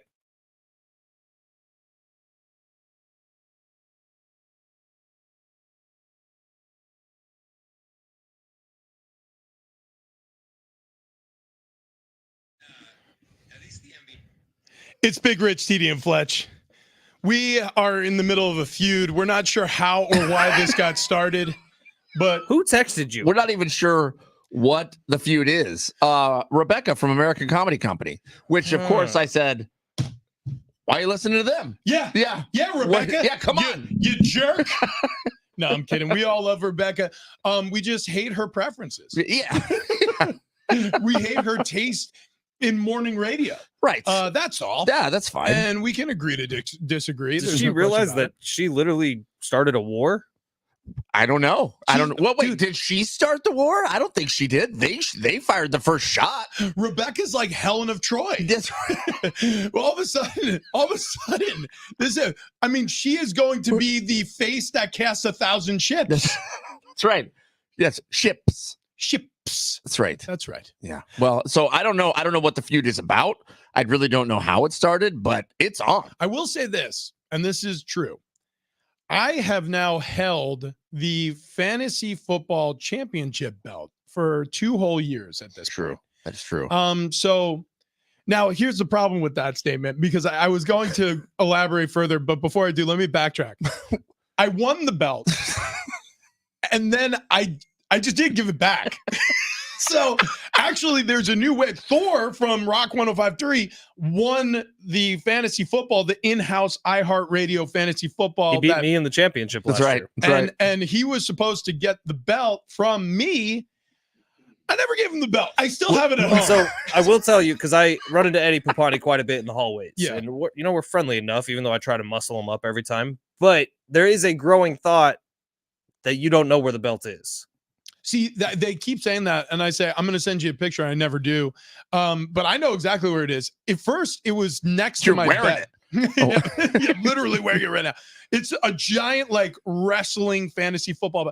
So I had it next to my bed for a long time, and I said, this is getting weird that I look at it before bed every single night, and I give it a kiss, and I bring it. So I put it in the spare room, which like kind of doubles as our office, and so it's prominently displayed there. Recently, I've been having second thoughts about just keeping this belt, right, as my own property, because I was like, I'm not the winner anymore. I should probably hand it off to the current champion and hand it over to Tyler Dodd, by the way. I know he goes by Thor over there, but his name's Tyler. I mean, come on. Hashtag bad takes exposed. Yeah, there you go. Wow. Yeah, so I was like, oh, I should probably give it to Tyler. And then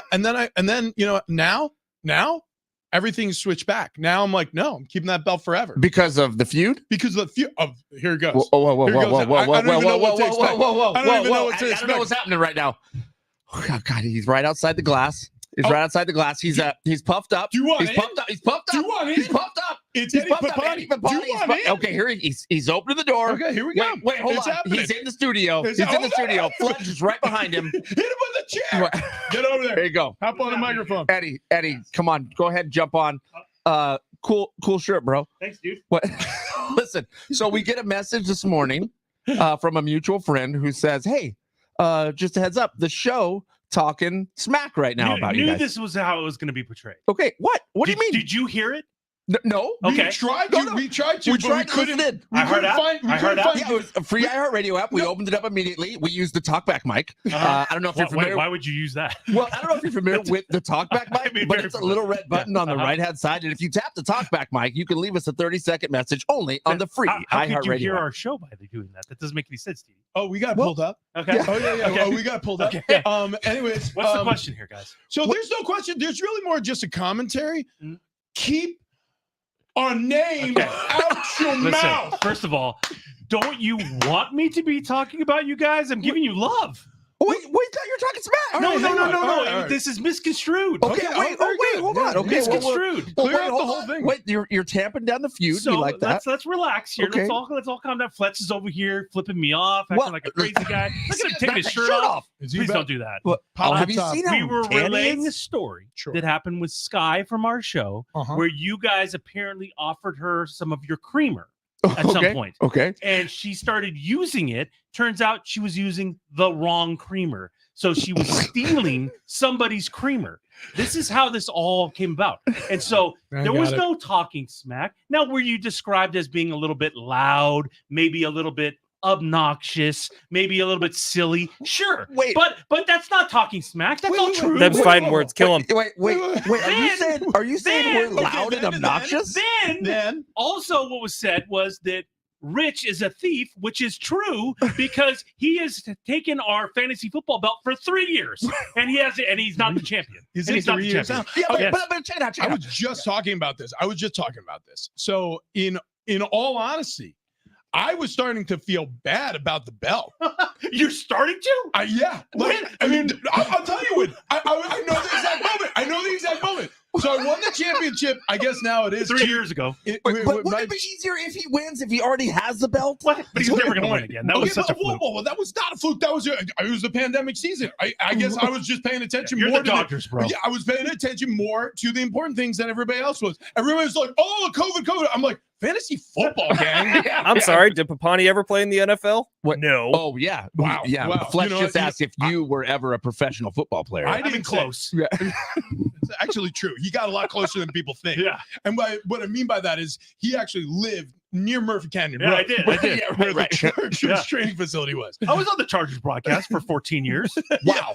Actually, Eddie Wow. Papani was one of my first ever co-hosts. I got you in the business, How man. far we've fallen now. So Wow. the championship belt that I won, I looked at it last week. I was S2 Brute. I was telling the fellas here. I was looking at the belt just last week. I was thinking to myself, I'm starting to feel bad about this. Like I've had this belt for some time now. 3 years. Is it 3 years? Yes. Where does time go? But I'm looking at this belt and I'm thinking to myself, like, I had this next to my bed and I looked at it every night. That felt weird. Annie started asking questions. I'm like, all right, I'll move it to the office. So it's in my office in my house. Well, then bring it in. Wait. I mean, all I'm hearing right now is congratulations, Rich Ornberger, for holding on to the belt 3 years in a row. Guys, I mean, you're in the league. wait. Why aren't you mad about this? TV's not really in the league. Well- He doesn't even set his lineup. well, I mean, after like 6 weeks when I went, I ain't gonna win this thing. Right. Yeah, you basically dropped out. Can I Well, ask yeah, you but I this still question, paid. Eddie? You did. As commissioner, the fact that not only do I hold the belt for 3 years, but also I am routinely the last person to pay their fantasy football league I've dues. considered kicking you out many times. I was going to ask, like, how have I been in this league this long? I don't know.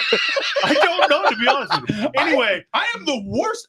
And I'll admit that. But at the same time, you are never getting that belt back. that's insane. I got to go do a real show, guys. This is Whoa, on the whoa, air. whoa, Is this whoa, on the whoa, air? whoa, Kill him. Is this on the air? Get him.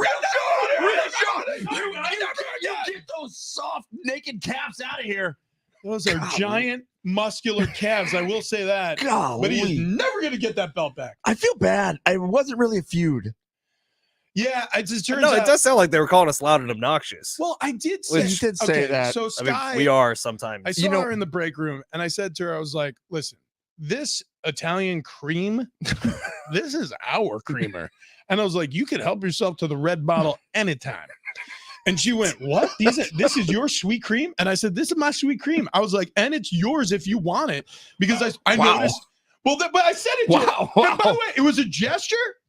And I said it to her out of like compassion because she had a cup of coffee and it looked like she was going to open up one of Mhm. those, like, it was Oh, just the little cups of half and half. sitting on the counter. Yeah. You don't Room know. temp.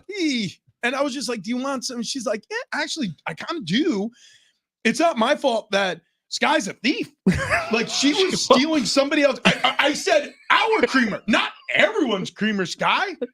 So that's the confusion here. Now, we probably should have had Papani stick around because he is also part of the Prize Picks family. Mhm. Prize Picks Mhm. is the #1 That's a good daily point. fantasy Mhm. sports app on the freaking continent. That is Mexico, Canada, and the US of A, baby, right here in the land of the free. I love how while you were saying that, you're like, I'm forgetting one. I know I'm forgetting one. Mexico. No, I know them all. But Prize Picks is the best, man. Over 5 million active users, active members. And all you got to do is sign up with promo code DOGS today on the Prize Picks app. You're going to get a first deposit match up to $100. You know, yesterday, Rich, I was sitting here and J-Riff made me do a soccer entry on Prize Picks. Yeah. Didn't win. But it turns out that's just because J-Riff gave me faulty information. If I would have done the exact opposite of what he said, I would have won. Literally, 3-person entry. I was wrong on all 3. And they were all what J-Riff told me to do. Yeah. Dumb. They have WNBA Demons and Goblins, a promotion right now. Okay. So if you go and you click over to WNBA and you want to, I don't know, place a lineup with, say, Brianna Stewart from the New York Liberty or Angel Reese with the Chicago Sky, they got some Demons and Goblins where if you go ahead and you click on those, it's going to add multipliers to your already multiplied winning lineups. It's incredible. Opportunities everywhere to make more cash.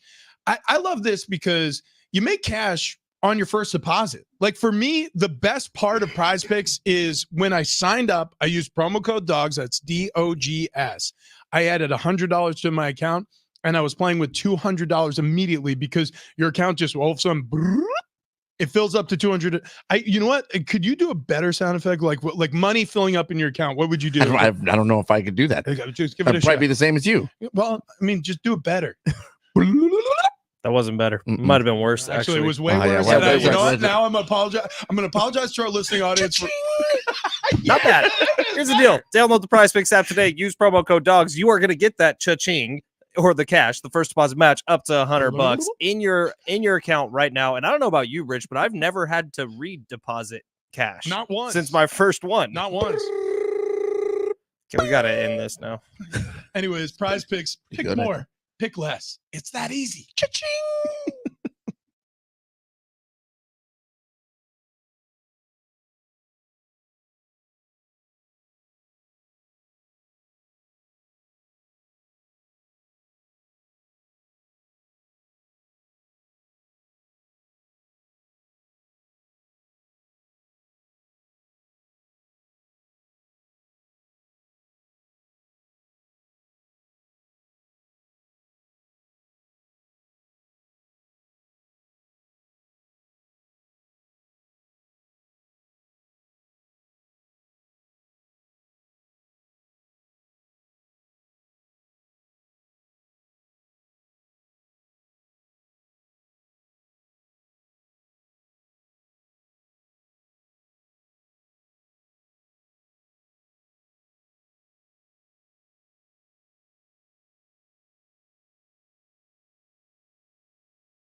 Big Rich, TD, and Fletch. We roll along on a Thursday, or as we like to call it, a Bar Cart Friday Eve. Yeah. Brought to you by Keg and Bottle, 10 locations around San Diego. We're going to be welcoming in wine time for the first time ever on a Bar Cart Friday. We're going to be drinking the vino, little red, little white. We're excited. Oak Ridge Winery. That's who's going to be joining us here, which you'll be able to pick up and sample all the things we've been sampling tomorrow at any Keg and Bottle location around here in San Diego. I want to make sure you guys both get like a true sommelier lesson, like how you're supposed to sniff and angle the wine as you smell it. Time out real quick. Are you going to be the one? No, I don't know it, but I do know that when somebody's telling you how to drink wine and you do it the way they say it, like new flavors open up to you. Ooh, you know what might be a good idea? And you know what? You're on something here, Fletch. Maybe we should try to seek out a local sommelier to join us for an interview leading into the final hour of the show, so we can have a chat about how do we open up the wine, how do we express the nose appropriately, how do we taste the first sip of wine, because there's a whole thing that I don't know how to do. So my folks belong to a winery up in like Templeton and like in the San Luis Obispo area. Dude, TD belongs to a winery. I found this out yesterday. So you know all this. Last fall, he went on a wine tour, and he and his wife Sarah fell in love with one of the wineries you went to in Temecula. Robert Renzoni Winery. I know them. I've been there. That's cool, man. It's a great spot. Yeah, I've got a ton of Robert Renzoni wine if you'd like to stop by. So, but when you go to this place that my parents they're a part of the club, whatever, and you sit down and you're in this like private little area with one person, and she teaches you how to taste every specific wine you're supposed to taste. Yeah. And they're all different. Mm-hmm. And before you get like rip roaring drunk, it does make a difference. Yeah. And then you get rip roaring drunk. And then it doesn't. We do know the blonde wino. Oh, that's right. Yeah, actually, I think she follows us or me on Instagram. She lives here in San Diego, but she's been on about a 6-week European tour. Interesting. God, we should just be influencers. God, it'd be so much better. That would be better. We Better. are influencers. Could you imagine part of the Olympics? Us like in Ibiza? Ibiza. What's Ibiza? It's like off of Spain, isn't it? It's spelled like Ibiza is how we would say it. I gotcha. Yeah, it's like an island. Oh, it's like Barcelona. Barcelona. Yeah, that's how you say it in Castilian Spanish. Look, we're very cultured here, obviously, and everybody comes here to get their culture. I had no idea that's really how you say it, Ibiza. That's how they say it. Oh, Ibiza.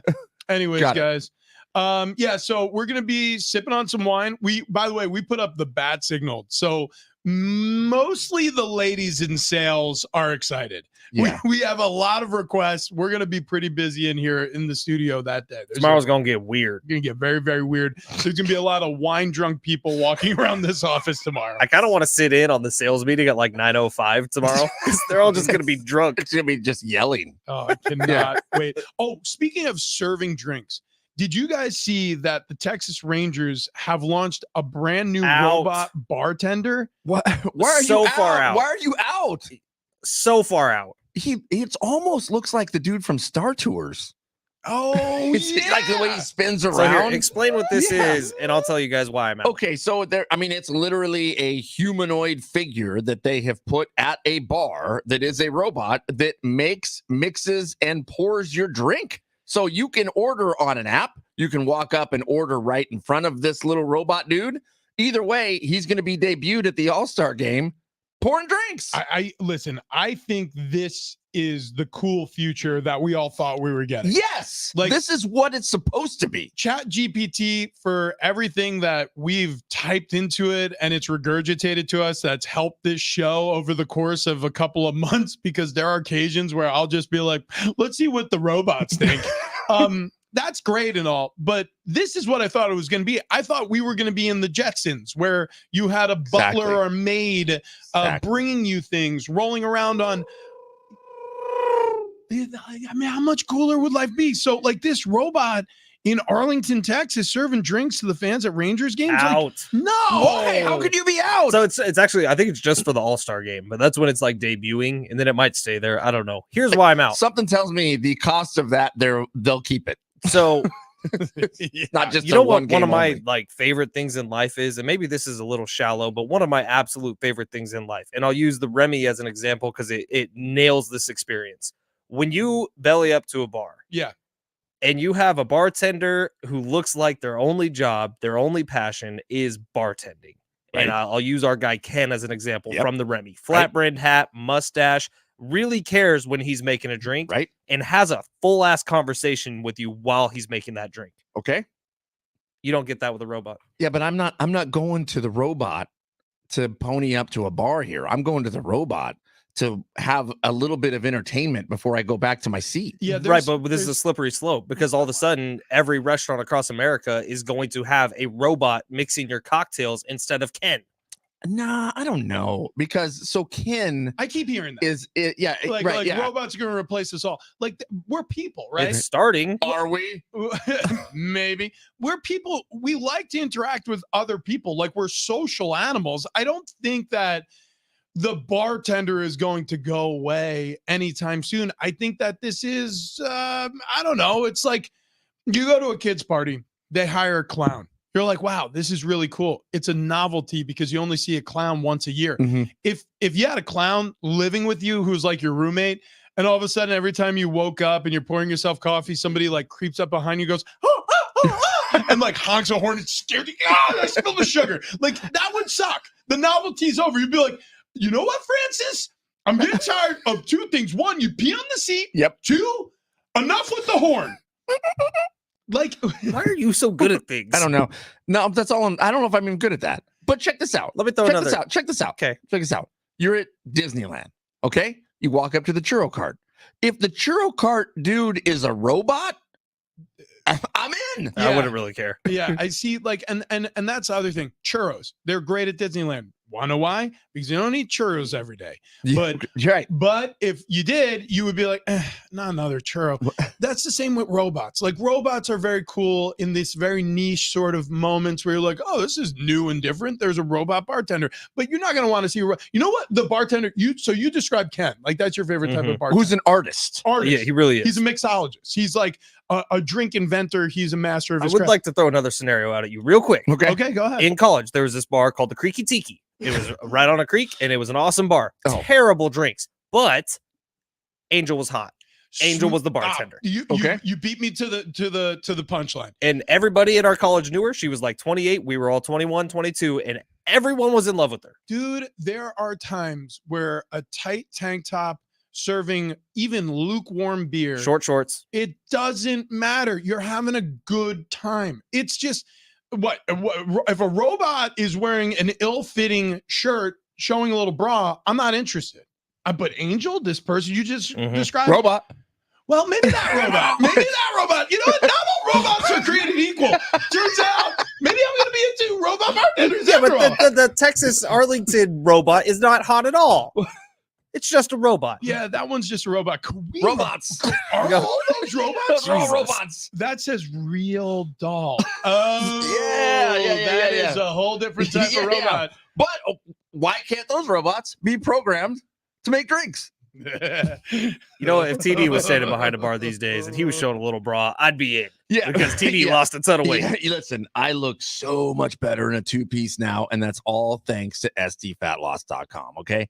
I talked to him. I talked to Wayne and Chloe. We sat down. I got a free consultation, which you will too if you go to sdfatloss.com. Tell them your weight loss goals, and they'll put together a tailor-made plan just for you. Now, it's not going to be a fad diet. It's not going to be something where you have to eat something weird or carry around a weird granola bar all day long with you that you don't want to eat, or make some weird shake, or have some weird injection that as soon as you stop doing all that stuff, you gain the weight right back. This is where SD Fat Loss comes in, and it's way different. It's the healthy way. It's the right way to lose weight. And then once you lose the weight, they'll set you up to make sure you keep that weight off. And look, it's not just a plan. It's a change of life and a lifestyle, which I thought this was going to be difficult. But what's happened is it has changed the way I think. It's changed the way I eat. It's changed the way I think about eating, and I feel better. That's the main thing of all this. Dropping 31 pounds in 8 weeks' time, which you can do as well. 20 to 30 pounds in 8 weeks' time is what they say. I lost 31, Rich 35, Fletch pushing 50 pounds gone here with sdfatloss.com, but you just feel better. the day seems a little easier because you can move around a little bit better. The aches and pains go away. Do yourself a favor and go to sdfatloss.com and mention Big Rich, TD, and Fletch because you'll save yourself $200. Don't wait. The only thing you have to lose is unwanted pounds. sdfatloss.com.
This update is presented by Taco Bell. We will start off with the Padres. They dropped their 4th straight, get swept by the Mariners in the 2-game series. Final score yesterday, 2-0. Day off today before they start a 3-game home series at Petco Park against the Braves. If you're looking for a spot to pregame tomorrow, head on down to the Naughty Barrel. I'll be there. John and Jim will be there. It's going to be a party.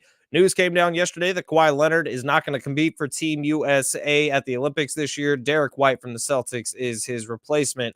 John and Jim at the Mountain West Media Days today in Vegas. Sean Lewis scheduled to be on the show this afternoon. Make sure you're listening. The innovation you've been waiting for is here. The Big Cheez-It Crunchwrap Supreme and Tostada from Taco Bell. 16 times the size, 16 times the cheesiness, 16 times the innovation. Get one today at participating stores for a limited time while supplies last. Happy Thursday to those who celebrate. Big Rich, TD, and Fletch with you. We have the talkback mic on the free iHeartRadio app. If you ever want to leave us a message, you could go ahead and do so. As a matter of fact, we have one to play for you right here.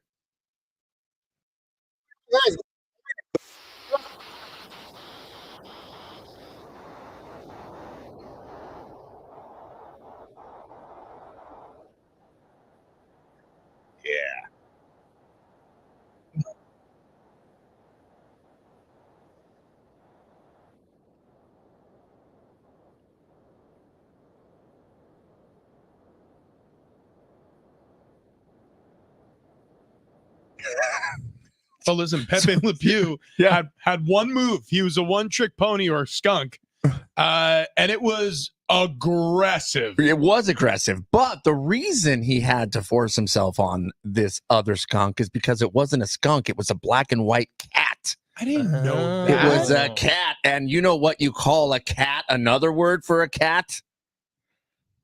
Yes, Kitty cat. that's correct. Wait a second. Pepe Le Pew. Yeah. Pepe Okay. Le Pew. That was a cat? It was a black and white cat. No way.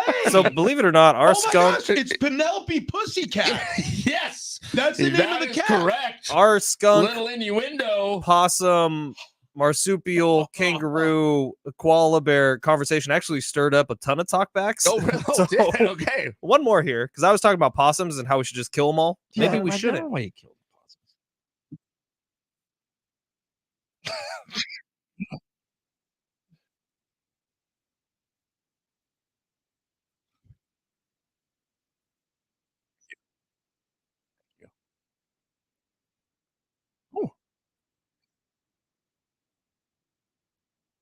You would rather have a possum in your yard than Fletch. Well, they do have a prehensile tail. We covered that, and you definitely do not. I had one that I went out to barbecue one night. I opened up the barbecue. It just looked at me and hissed. It was sitting in there. Tell I'm you like, what. we'll go get McDonald's. Well, I'll tell you right now, if I ever find a possum in my barbecue, that is now the possum's barbecue. Yeah. I'm no longer the owner of that barbecue until the possum moves out and hands me the keys back. I made him a little home with some plywood. You built the possum a home? Not built per se, but I had like a wood pile and some plywood that I went and set up over on the side of my house. Just a little shelter for him. How many And then- tools did you use? No tools. This was Okay. just stacked. And then I took a old bowl that I had and filled it with dog food and would leave it over there for him. Oh, wow. And would the possum come and eat it? Yeah, he moved in. Oh, so like when you went out into the yard, you would see the possum hanging out in his little enclosure? On occasion. Usually it was up on the fence Yeah. and he would stare back at me and hiss. By the way, TV is literally a Disney princess. Like, if you're a stray animal wandering out there, go find his home in Valley Center, because he has a pair of toads. If you're a hawk, he will feed you tri-tip. If you're a possum, he will feed you anything. I'm the hummingbirds love me. No, they really do. Do you sing really every do. morning when you go out? Yeah. So, we are heading to the All-Star break in baseball. Mhm. I'd rather talk about the possums, to be perfectly honest with you, because the reality of the Padres season is, I mean, they're kind of playing dead. Maybe they're playing possum. Maybe they're playing possum and they're going to come to life here in the second half. Let's see. I don't know. I kind of feel like it's going to be the same season on the other side of the All-Star break as it was on this side of the All-Star break, which is some good, some bad, and just consistently up and down the whole season, unless they add an arm, unless they add a bat, like AJ Preller, part of the reason why the All-Star break is important for all of these teams is because it gives an opportunity for everybody to step away from their day-to-day roles and really concentrate on what their needs are before the trade deadline. So the trade deadline coming up in less than 3 weeks. At that time, if the Padres don't add help, I don't think this is going to be a very good season. They need more. Now, the question is going to be, how much wiggle room does AJ Preller have to adding salary to this roster? How much wiggle room or how much leash does he have to spending prospects that are obviously going to aid potentially the next general manager and president of baseball operations should they move on from AJ Preller after this season? So those are questions that, you know, I mean, I guess we're going to know the answer to in about 2.5 weeks. So if we can be honest, like of the starting pitchers who are on the team right now, so not including Yu Darvish or Joe Musgrove, who do you trust to actually be part of the rotation at the end of the year? For me, guys, it's 2 names. It's Matt Waldron and Michael King. And I don't feel great really about either of them, but they've honestly been the best 2 performing starting pitchers for the Padres so far this year.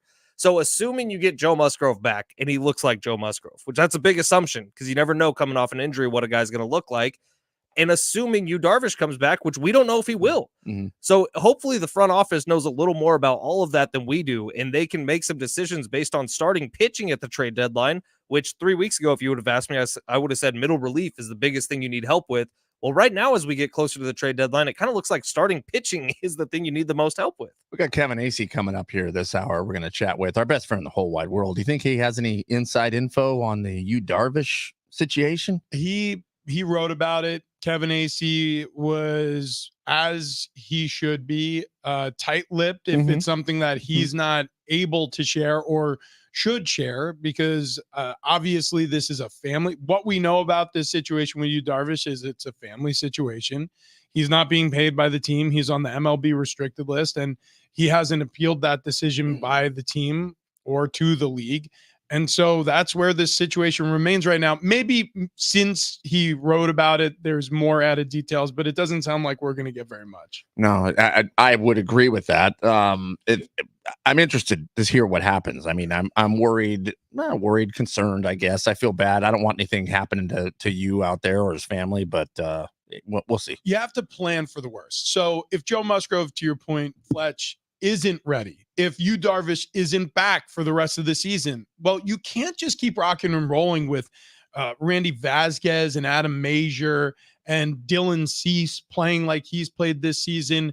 Which is wildly inconsistent. It's either he's really good or if he gives up a home run in the first inning, it's a disaster. I mean, when we started the season, we thought that the dependable arms in this rotation were going to be Musgrove and Darvish. They have been anything but dependable. And then the guys who are really brought in almost on a trial basis, like, we'll see how this goes. The bottom part of this rotation has become the ace and the most trusted second arm in the rotation in Waldron and Michael King.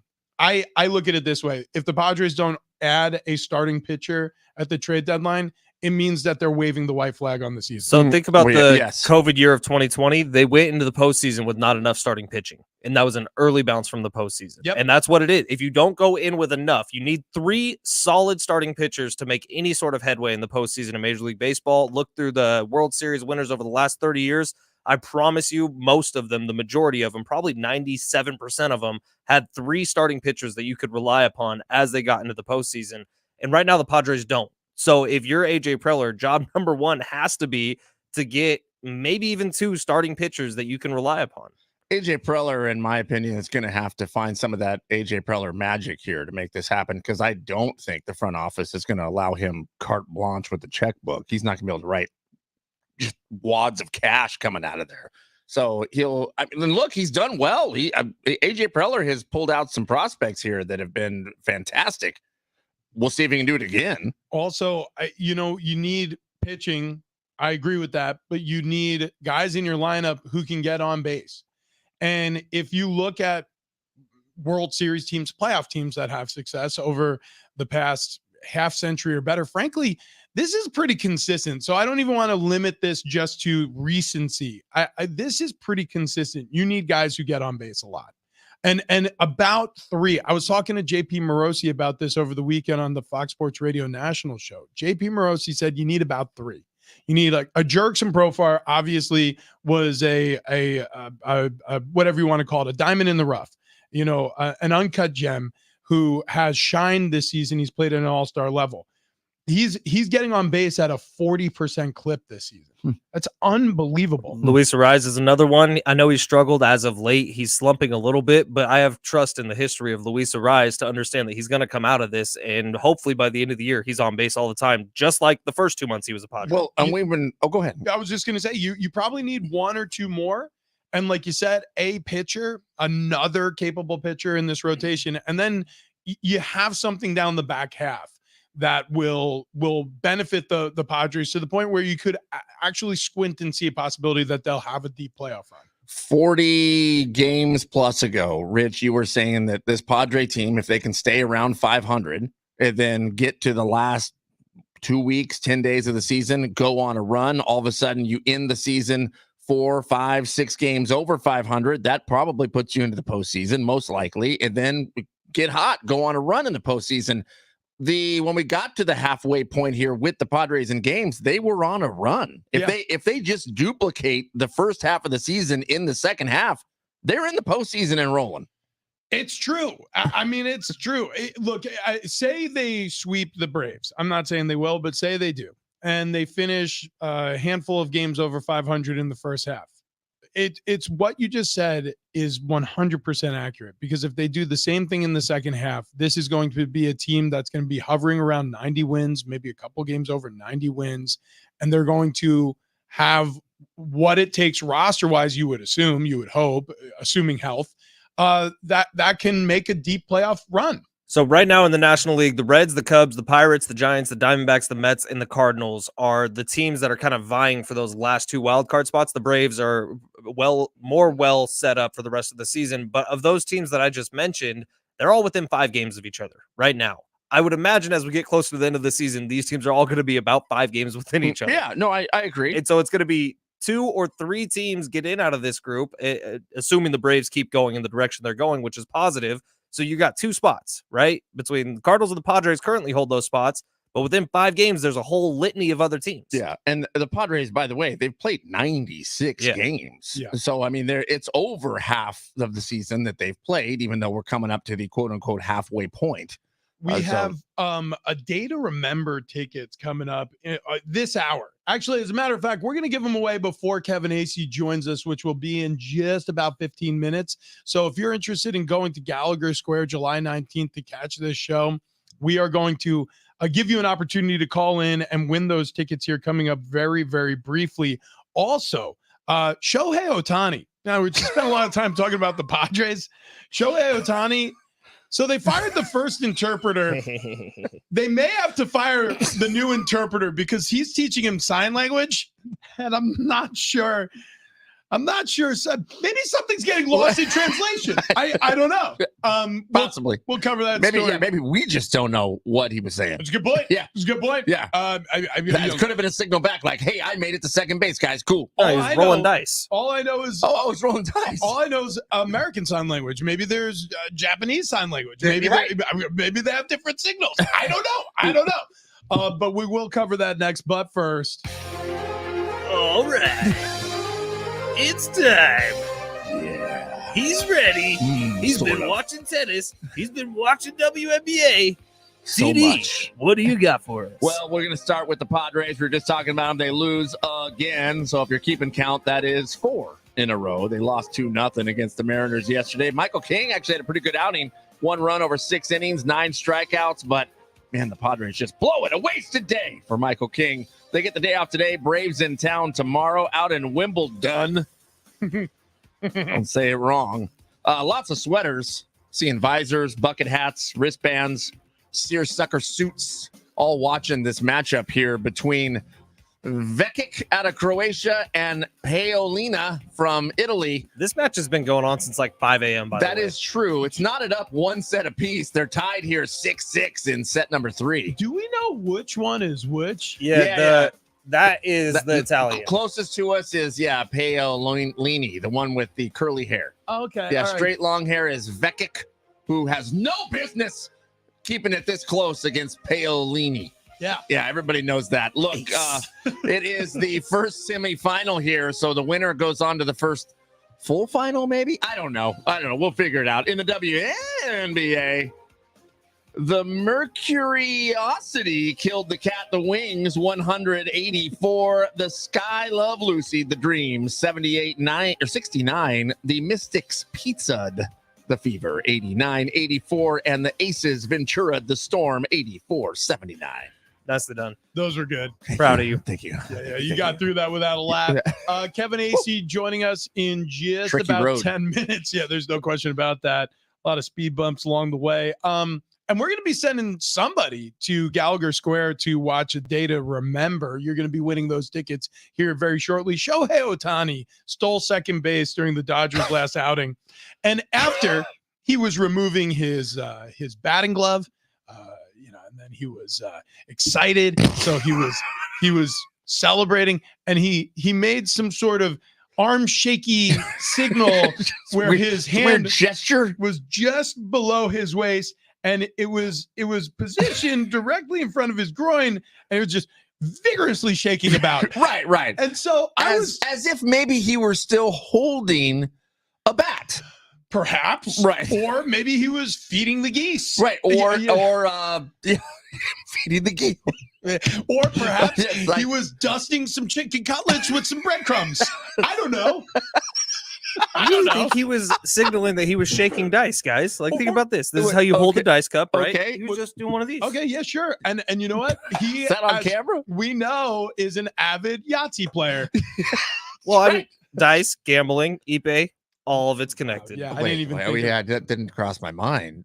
Can you put money on Yahtzee? I guess so. Yeah, certainly can. Shohei Ohtani has had such an interesting season. So he, in the offseason, or I should say toward the end of last season, I believe it was, had elbow surgery. He's recovering from it. We knew he wasn't going to pitch this year, so he's been DHing. He's on MVP status, or I should say MVP watch. He's been incredible this year, and not just at home plate, in terms of batting, but on the base path as well. He's got some speed, rare speed for a man his size. And then obviously, since Ippei Mitsuhara has left, it's created a tighter bond with the clubhouse, with the guys around him, because there was a lot of articles written about how Ippei was kind of, walling him off from the rest of the team. And now he's made new friends. And so with the Dodgers organization, like we know, and this is true in a lot of organizations, there's celebrations that occur from the base path back to the dugout. Yeah, like cool ones. Like, pull an arrow out of the sheath and pull it back and shoot it towards the dugout. Sure. Or like maybe just a salute. Or a dab. Yeah, some sort of dab. This one might be short-lived because this he held the glove in his dusting hand. By the way, not the first time the Dodgers have done something like this. I'm going to get off camera for this one, but I'm going to show you a celebration that Mookie Betts did earlier this year. Yeah, let me see this. Okay, yeah, that was, yeah. I remember that one as well. That was a I don't even know the bassoon. I don't know what you'd call that move. Okay, so if you're going to take your hand, you're going to remove the glove on your other hand, and then you're going to move your arm below your waist and then shake your arm vigorously. My question is, maybe the celebration is, we just found out he has a dog.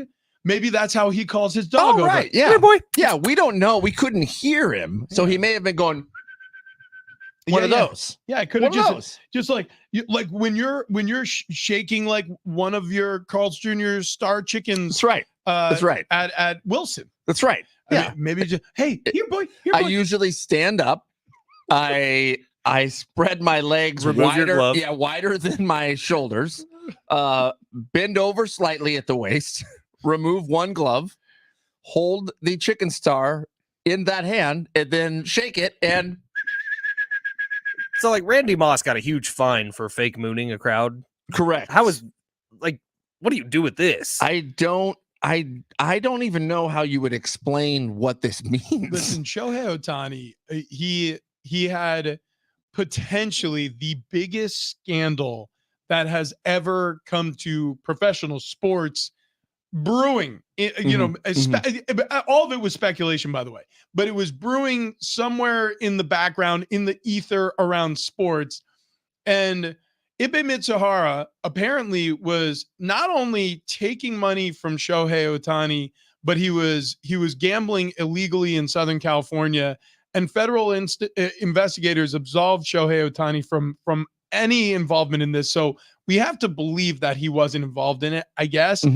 But that was a huge, like, whew, for Major League Baseball. Like, wow, we sidestepped this one. I have a feeling they're going to find him for this. Probably. What do you think the percentage of people is that truly do believe that Shohei Ohtani was squeaky clean through the whole thing? The percentage of people who believe it? Yeah. Probably 50. That's kind of where my head was at too. By the way, the Randy Moss fake moon celebration, Joe Burrow has vowed to bring that back this year if he scores a rushing touchdown. Yeah, which I'm in. I think he should. Yeah. I honestly think he should. All right. Well, listen, I'm sure the moon will be out when A Day to Remember is playing at Gallagher Square here, July 19th.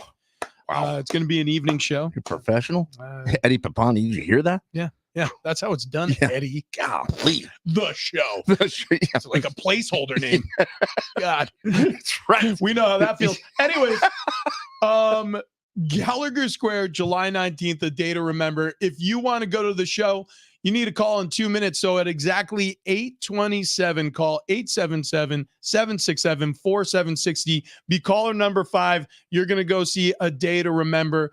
Tomorrow is going to be your last opportunity to win that pair of tickets this week on this show. So be listening if you miss out on that opportunity. Ticketmaster.com for deets and seats if you miss out on the opportunity today and you just can't wait. Coming up next, we'll be joined by Padres insider, our best friend, Kevin Acee.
No shame in our game. We want to pay you to listen, and that payment is going to come in the form of a check of $1,000. All you have to do is listen for a keyword and then take that keyword over to sportssd.com. Your next chance to grab a keyword and a shot at $1,000 coming up here at 9 o'clock. San Diego Sports 760.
This update presented by Allstate. Kevin Acee coming up next to talk about the Padres, who dropped their fourth straight game, got swept by the Mariners. Final score yesterday, 2-0. Day off today before they start a 3-game home series at Petco tomorrow against the Braves.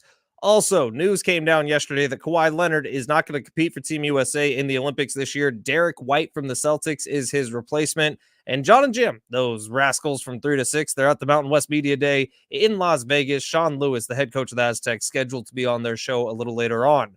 Some people just know the best rate for you is rate based on you with Allstate, not one based on anyone else. So if you drive safely, you could save money. Good to know. Visit allstate.com or call for a quote today.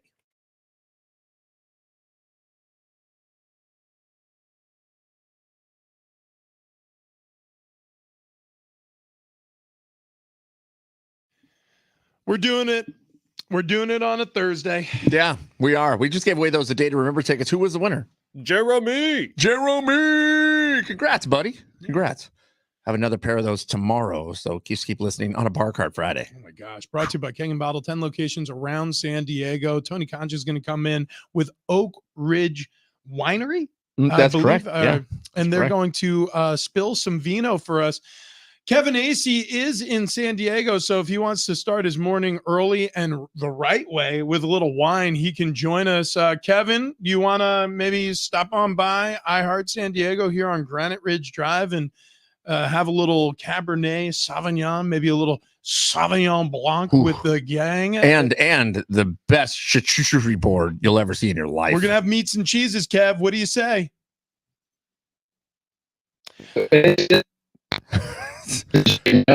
Wait, this is not Kevin Acee. This is Optimus Prime. No, I believe, are we talking to the robot bartender out in Texas right now? Yeah, this is a poor connection. No. This is what we were hoping for. Hey, Kevin, what do you think of Machado's leadership so far this season? Why are we talking about that?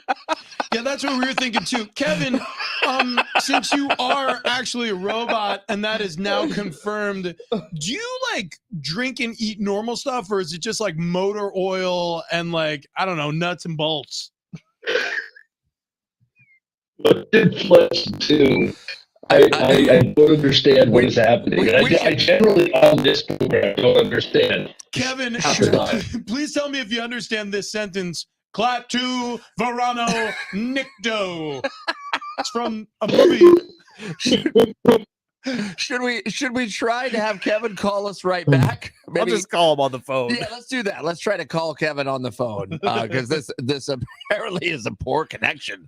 Yeah, and I want to know if he saw Shohei's celebration. Yeah. That's listen. We focus on the important things here because we are your premier destination for Padres information. I thought we were going to say it together. Well, sorry. Right. I you know what? I like the way you say it better. And it's true. And it is true. So when people around San Diego are looking for all of their San Diego Padres needs met, they know where to turn to. Sales manager Sando just walked by the studio here, gave us a thumbs up. Is Casual Friday? Dude, yeah, actually, yeah. Shorts and shirt. Dude, All right, yeah, Kevin's sure. back. He doesn't sound like a robot anymore. Hi, Kevin. Oh my gosh, you made it out. Yeah.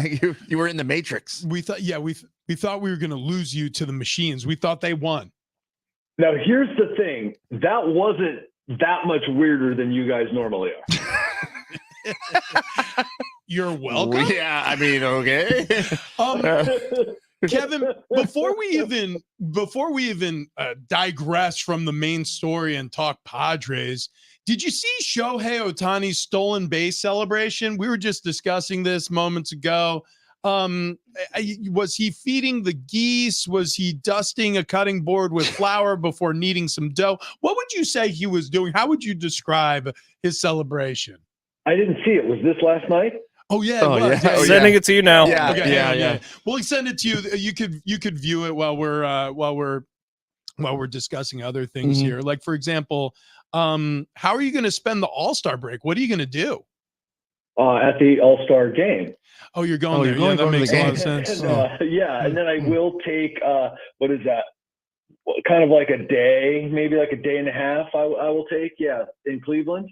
So, this trip is always really long because of the All-Star game. And then you have always a 3-city trip because the Padres need to get out of town for Comic-Con. Kevin, the video is on your phone now. I'd like you to open that up and take a look. Mhm. Yeah, let's Is this going to be one of those like my nephews send me where I open it up in good faith and it's something really, really bad? No. This is baseball. No, that This is hilarious, baseball. though, every time that happens. yeah. Like, all of a sudden, wait, I didn't want to see a lemon party.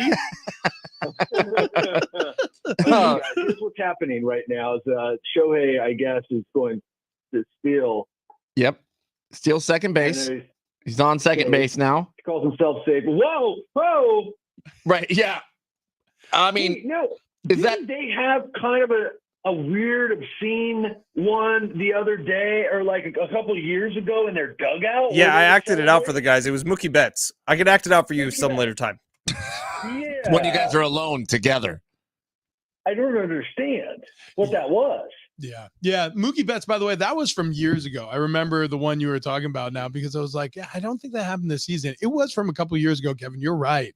Where it seemed like he was maybe age, it all kind of runs together. No, I know it wasn't this season. It was like 2 seasons ago. Or something. Maybe Mookie Betts was just splashing water from the sink on his face in his celebration. Like one fistful at a time. Yeah, like sometimes after you shave. You just like, I need to get all this shaving cream off my face. Right. And then I should make a face like I'm howling at the moon, except I'm staring at the ground, and then splash this water up in my face one does. That's right.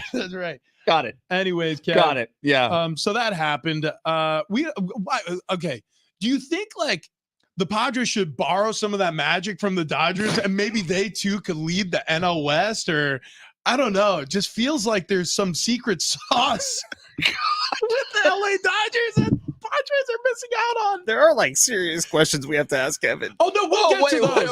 There are 6 questions I think you probably have. I don't have any delusions. two gentlemen there. Jesus. But yeah, That's it. That's it. Yeah. No, They need to borrow some of the secret sauce from the Dodgers. I think that's all. I think that's all That's they need it. to do. That's all all right. we- That Yeah, was Kevin Acee. Wait, hold on. No. Hold on. Fletch, what is the serious question that you have, and why haven't our questions been considered serious? Because they're ridiculous. Now, Kevin, I don't even know how to get into this, but there's like obviously something really serious going on with you, Darvish. Is there any insight that you haven't written about yet that we can know? And will you, Darvish, play baseball again for the San Diego Padres this season?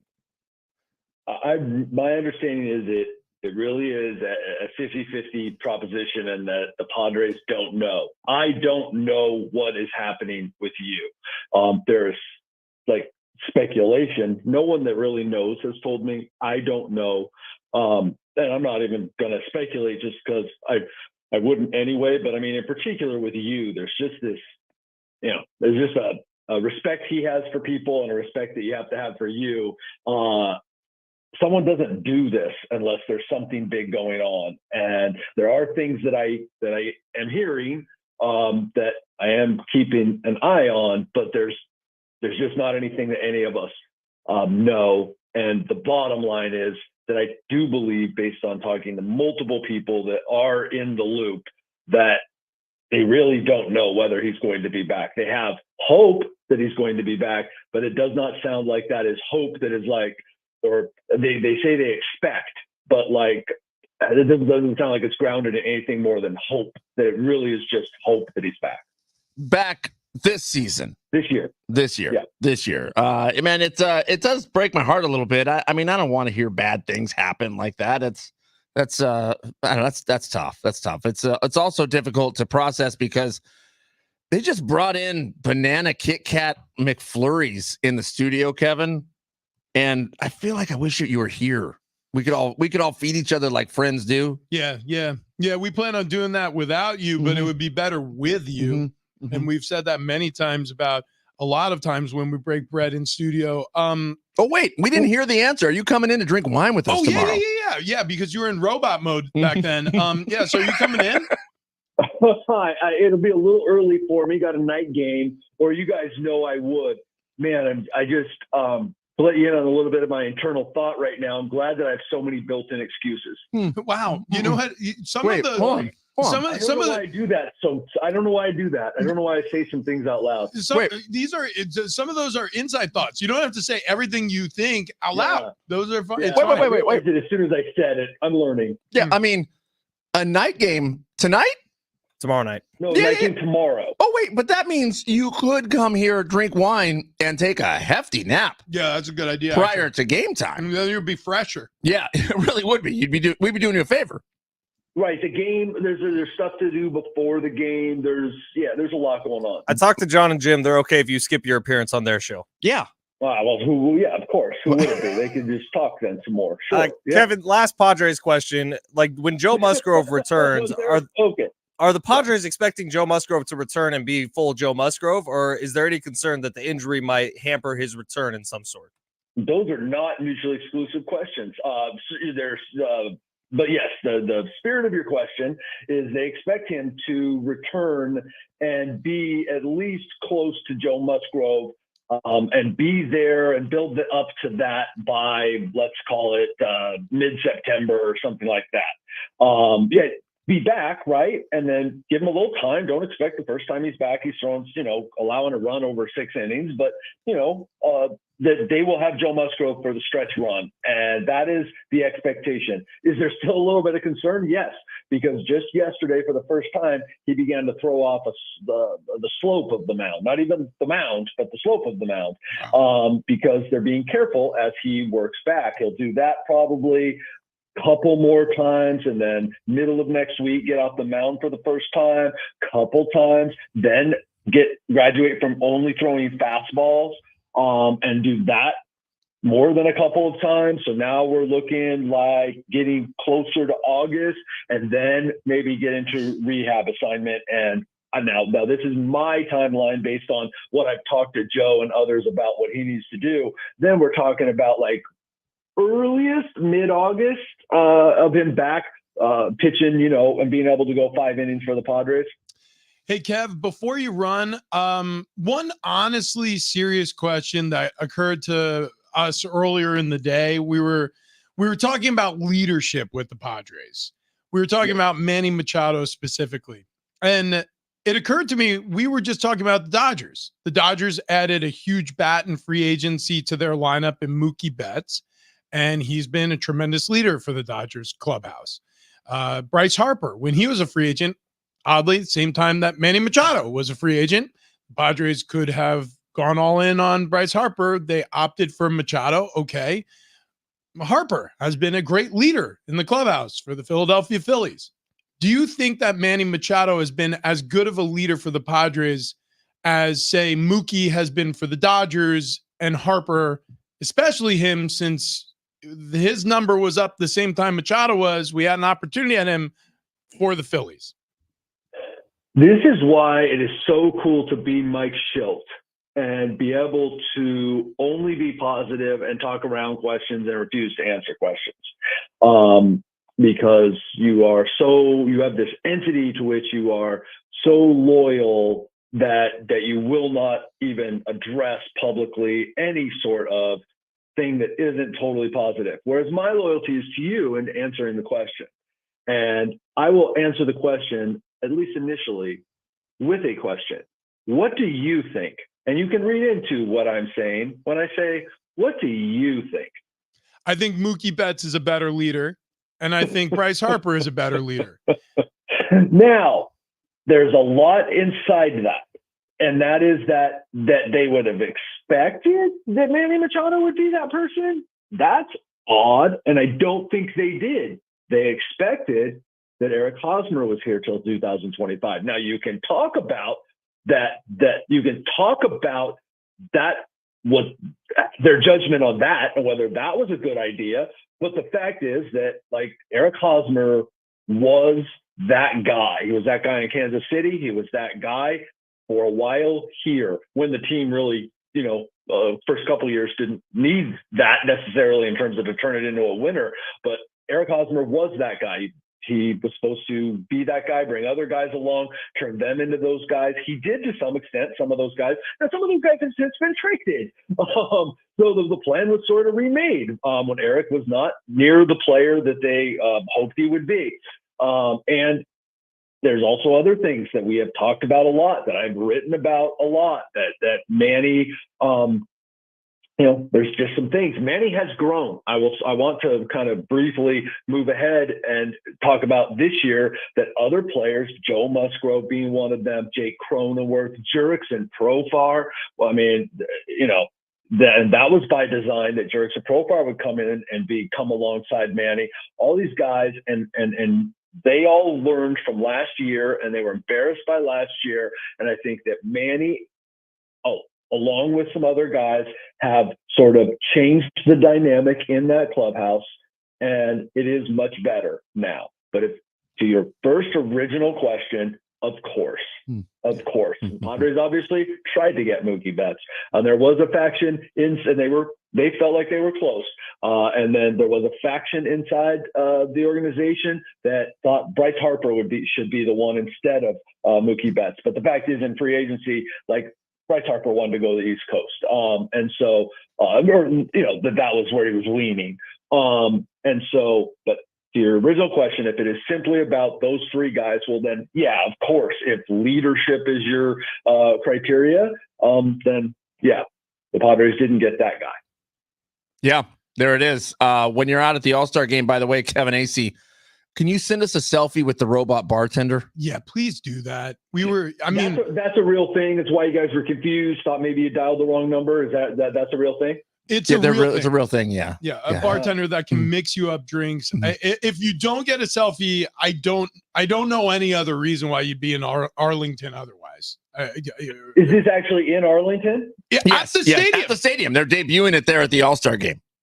I'm just so I hadn't seen Shohei being doing that celebration. It's celebratory. Yeah. I actually never did think I would see Shohei doing that celebration. Well, it was quite vigorous. Yeah. and I had not heard about this. I really need to hang out with you guys more. You know what? That's what we're saying. Tomorrow's a good day on a Bar Card Friday. But hey, Kevin, we got to run out of here. We love talking to you. We love you, buddy.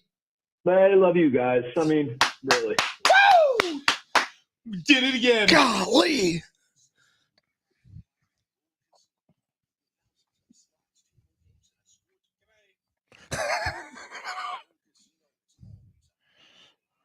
He's the best. A hatchet buried. We discuss on the other side.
Hey, you. Yeah, you.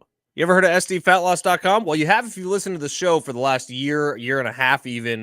We've been with SDFatLoss.com and honestly changed all three of our lives to a tremendous degree. Wayne and Chloe were our weight loss team. They can be your weight loss team as well. And what they're going to do when you call them for the free consultation is they're going to set out a roadmap for the next 2 months of your life. And you're going to look at it, and it's going to be a little scary. But then you're going to look at the scale the next morning and the next morning after that and the next morning after that. And you're going to realize how quickly the weight is going to fall off of you with SDFatLoss.com. And you're doing it the natural way. You're not cheating. You're not cutting any corners. You're not using any injections, drugs, side effects, or prepackaged meals. It is healthy weight loss the natural way. And that's what you get with SDFatLoss.com. Right now, if you go to SDFatLoss.com and sign up for the program, you're going to save $200 by telling them Big Rich, TD, and Fletch sent you. So what are you waiting for? Start losing weight tomorrow. SDFatLoss.com.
Big Rich and Fletch at San Diego Sports 760. We went really long with our best friend in the whole wide world, Kevin Acee. So we are up against the clock here. We're going to have to say goodbye. But we do have to say, hatchet buried from across the hall. Eddie Papani comes in with McFlurries, a peace offering.